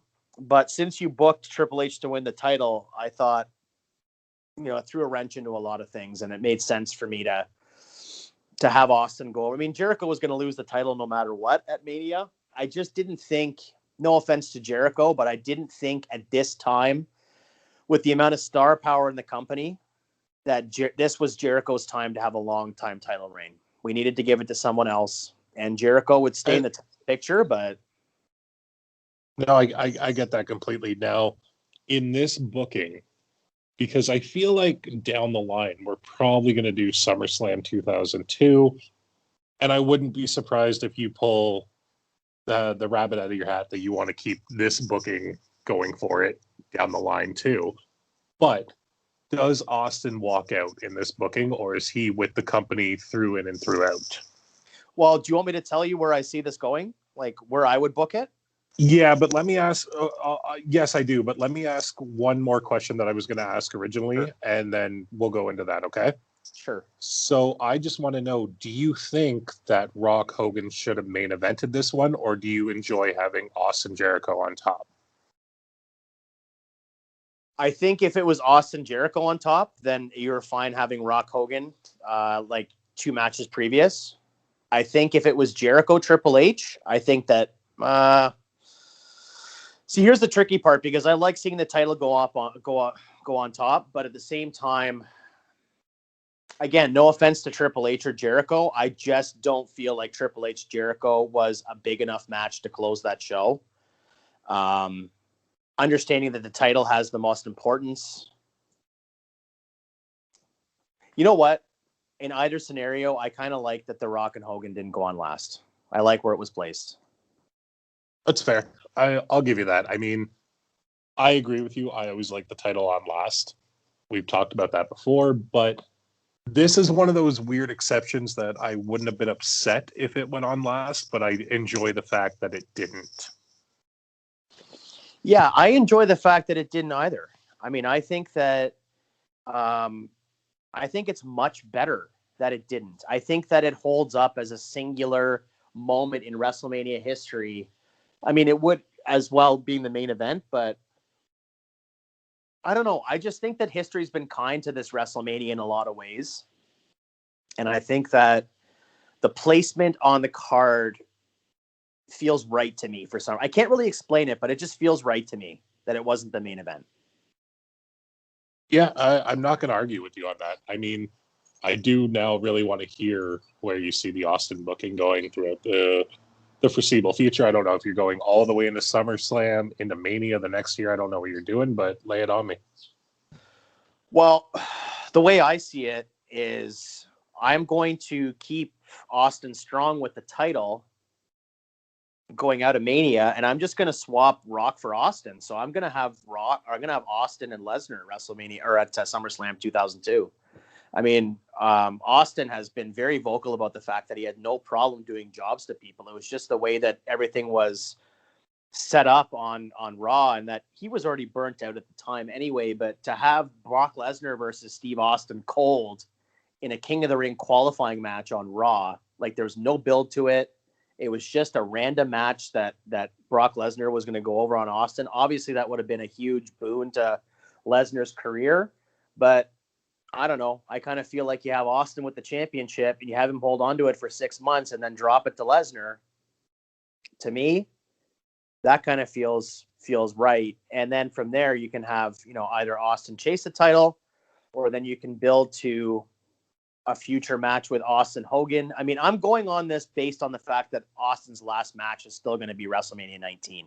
We have to do that. So that's parameters we've set in our booking scenarios here that we have to follow up with, real life scenarios, real life angles, injuries, things of that nature. So this next year of 2002, if we follow what I've booked here, it's going to be really interesting to see how both of us book going forward, because we have less than a year with Austin left. So that's where I'd go with it. I'd have Austin drop the title to Lesnar at SummerSlam.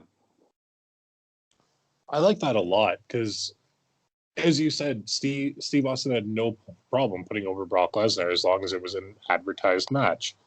And I get that. Like he's the golden goose of the company. He has been for, at this point, 4 or 5 years, 6 years? And to have him in an unadvertised King of the Ring qualifying match against Lesnar on Raw that he's going to get probably squashed in made no sense. And I feel like if it were at SummerSlam and you gave Austin some offense, but you still had Brock dominate the match and win cleanly, there is no problem there, because you need to get over the new stars. And at that point, I mean, no pun intended, Brock was the next big thing. We all know that.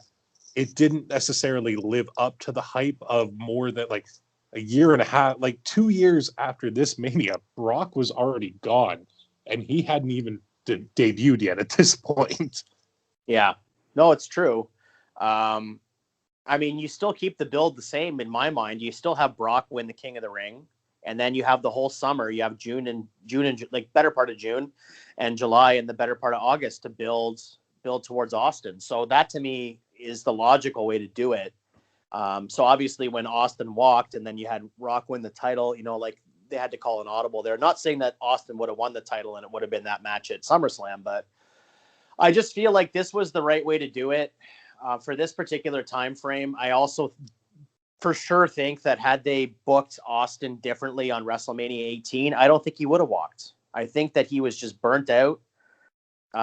He was frustrated creatively. They weren't doing very good stuff with him. I mean, yes, he was still doing the Hellraiser gimmick and all that kind of thing, and drinking beer and having his stunts and all that kind of stuff. But I think if they had booked him more strongly coming out of the invasion angle, he wouldn't have walked in June.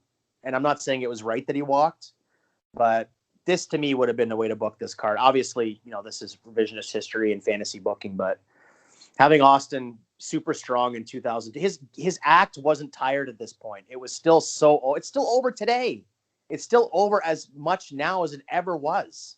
So, well, and not to mention that it wasn't tired, but it was almost new again to a degree, because you look at 2001, when he was I don't know why he was the leader of the alliance. That we'll get into that over the summer. I know we will, but Yeah. he couldn't work for a few months there. Like, he was injured.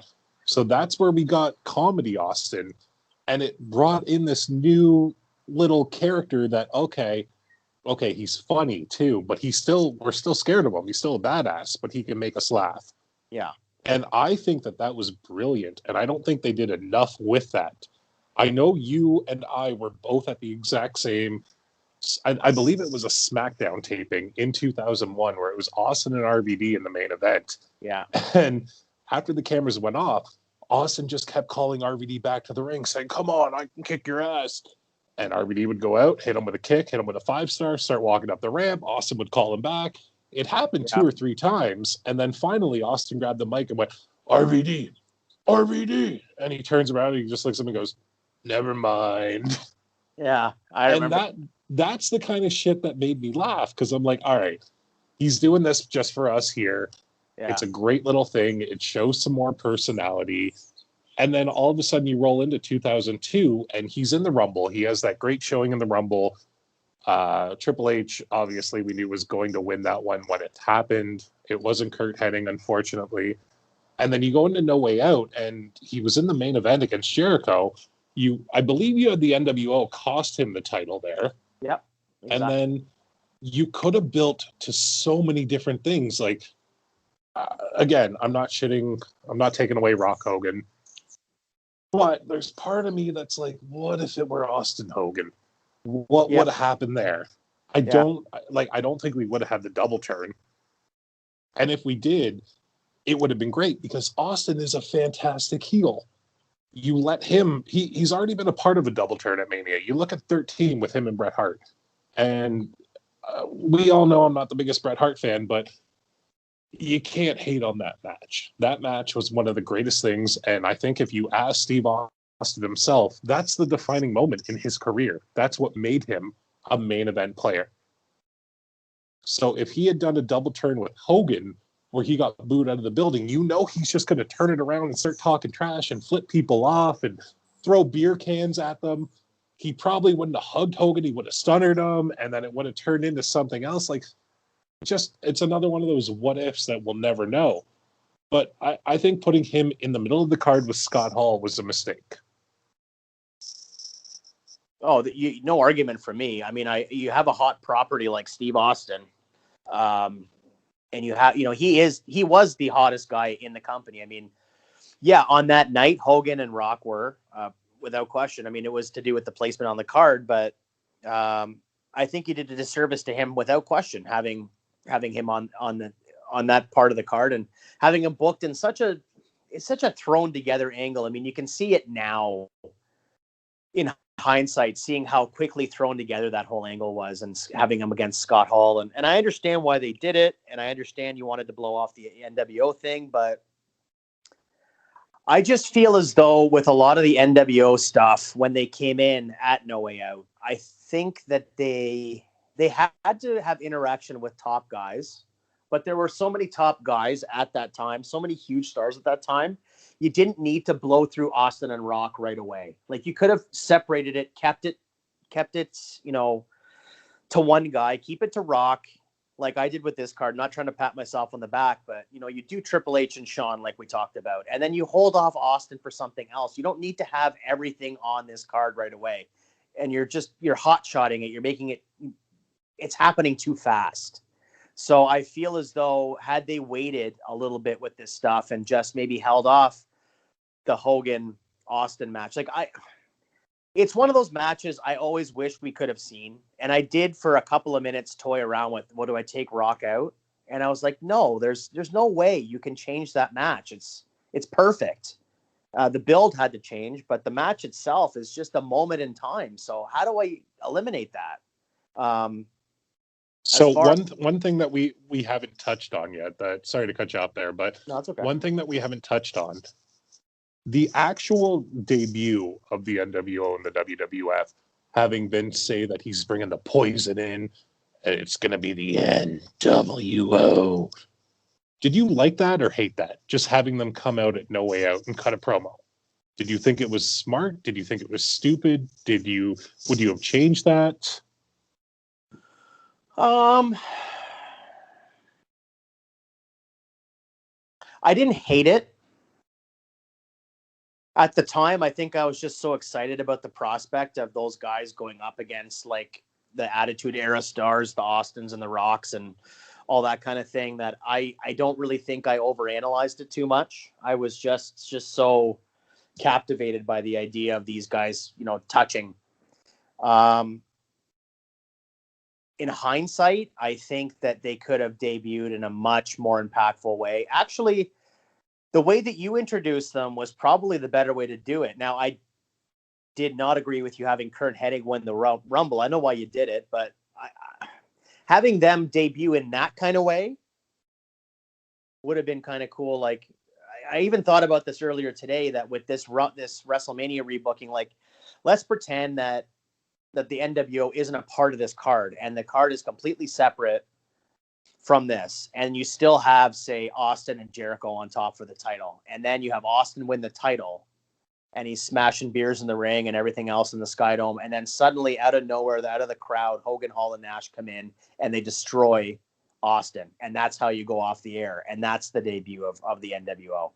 That would have been, like, just kind of like the same thing with your Rumble booking, like having them appear like that. That being said, I think that they were just trying to play the cards they had sort of dealt to them. And I do have a feeling that the deals for the NWO members, Hall, Nash, and Hogan, came together fairly quickly. I don't think going into Rumble or even, the end of 2001, I don't know that they knew that they were coming in yet. Because if they had, they would have booked it differently. Either that or it was just piss poor booking.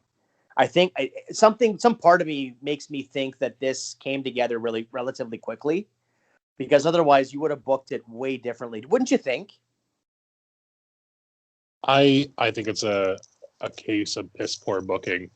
I think they knew they had them probably by November, December, because you got to think, like, they made the announcement in what, a week or two out of No Way Out, or was it the Go Home show? I don't remember. I think it was a SmackDown even too. It wasn't even Raw. It was SmackDown. No, and that's the thing. Like, you're doing this Flair McMahon angle, and I get it why you book it that way, of having the NWO come in to try and take out Flair.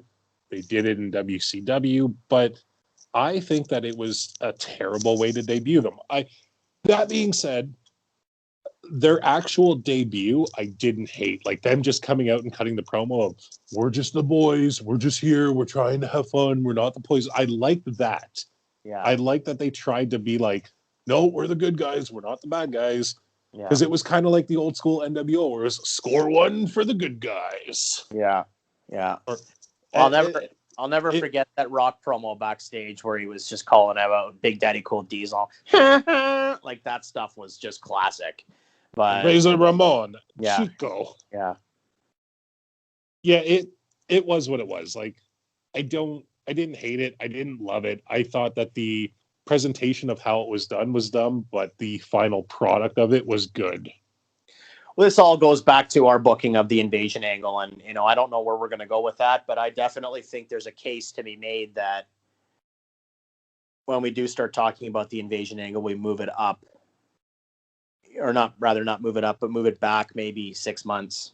We'll talk about that on another episode, but I do think that we definitely, between the two of us, could come up with. I think that the invasion angle rebooking will actually be a collaborative effort, as opposed to one of us doing all of it, or half and half. We'll figure that out, but I think that between the two of us, we'll come up with a very compelling angle that will be, if actually had happened, will be sort of touted as the greatest angle maybe ever. But I digress. This was my booking of WrestleMania 18. Do you have any final thoughts? No, man. I think, other than leaving Goldust off the card and keeping DDP and Christian on the card, you did well. I mean, we know I'm known to get hot from time to time and tell you that I think you're a piece of shit for certain things, but I don't think you did bad at all, man. I think you did quite well. Well, thank you very much. I definitely give you a solid A- on this one. Well, thank you. I appreciate that. I will take it. Well, now that that's in the books, I had a lot of fun with this. And actually, I think that coming up in future episodes, we should maybe cover 2002 a little bit more. It was a lot of fun. We are going to, at some point, discuss our next few months of shows and what we want to, where we want to get to. I do have some fun ideas coming up. There is an anniversary coming up shortly in the next month and a half or so. So we're going to have to look at that. But in the meantime, as alluded to last week on our episode, we actually put up a poll for the Good Friends, Better Enemies podcast. And we asked you, our listening audience, on an up-and-coming episode of the podcast, that what would you like for Tyrone to rebook? We have one more WrestleMania we're going to cover this year. And the options were WrestleMania 9, WrestleMania 2000, WrestleMania 20, and WrestleMania Play Button, or WrestleMania 13. And I saw the results of this. I took a little peek at the Twitter, and well, hang on a second. The results aren't firm yet. We're as of recording time, we still have 3 days and about an hour left in our polls. But right now, winning with 38%. Do you know what it is, Tyrone? Yeah, that would be the greatest WrestleMania to never have a one-on-one match. WrestleMania 16. WrestleMania 2000, indeed. Yes. Well, there was that one match. It was the what did you call it? The stink face thong match or something? It was the thong stink face match with Terry and the cat. Oh, my apologies. Let's be real. The main reason for that was to get Al Snow with one of them on his face for a head joke. That was, I believe that match was actually a 1 hour Broadway. So, yeah, so we haven't decided quite yet based on the poll what we're going to cover next week, but more than likely it's going to be WrestleMania 2000. That's going to be fun for you to rebook. I mean, I'm going to be interested to hear that because I feel like there, again, is another WrestleMania, the height of the Attitude Era. Not your favorite, I know, but hold on. My memory just did its weird thing that it does with wrestling. I don't know if the Cat and Terry was the thong stinkface match at Mania. That might have been SummerSlam later on. This may have just been like a weird one-on-one thing where, if I'm not mistaken, this is the one where the Cat like stripped Terry and it looked like she was butt naked by the end. Wasn't that every one of their matches? Probably, but I think the one that was actually the quote-unquote thong stinkface match was at SummerSlam 2000. And the only reason that I'm realizing that is because, to show my age here, SummerSlam 2000 was the first pay-per-view that I ever went to a Cineplex movie theater and watched there. And then they kicked him out because he was wearing a thong. So, and nothing else. Well, I mean, I would have been 14 at the time, so that just would have been wrong on so many levels. Yeah, without question. Well, the booking was probably wrong too. But no, we're going to cover that more than likely. That's what it looks like we're going to be getting down to with the nitty-gritty here. I was hoping for 9 personally. And I know that there's a part of you that was hoping for 9 as well. But we'll cover that. I was definitely hoping for any of them. But we all know my love and hatred for play buttons, so that's where I was hoping for. But also, I'm not going to lie. Everyone shits on 9. And I know you feel the same way as I do. I kind of love 9. I do too. It's not even a guilty pleasure. It's just a pleasure. I think that, we've talked a lot about in this episode and recent episodes about how history has been kind to certain events. I watched 9 like last week because I told you before that I typically around Mania season, I like to go back and rewatch some Manias just to get in the mood and the spirit and all that kind of thing. And I always end up watching 9. 8 and 9 I always watch. And 9, history's been really kind to it. I think it's a really solid show. I mean, is it the best? No, but I mean, it's certainly the best that they could offer at that time. We could rebook it and make it better, I'm sure. But yeah, I think it's a really solid show. I loved it. Heel Doink, I'll take that twice on Sunday. Oh, you took the words right out of my mouth, man. You got Heel Doink. You got babyface Bob Backlund against heel Razor Ramon.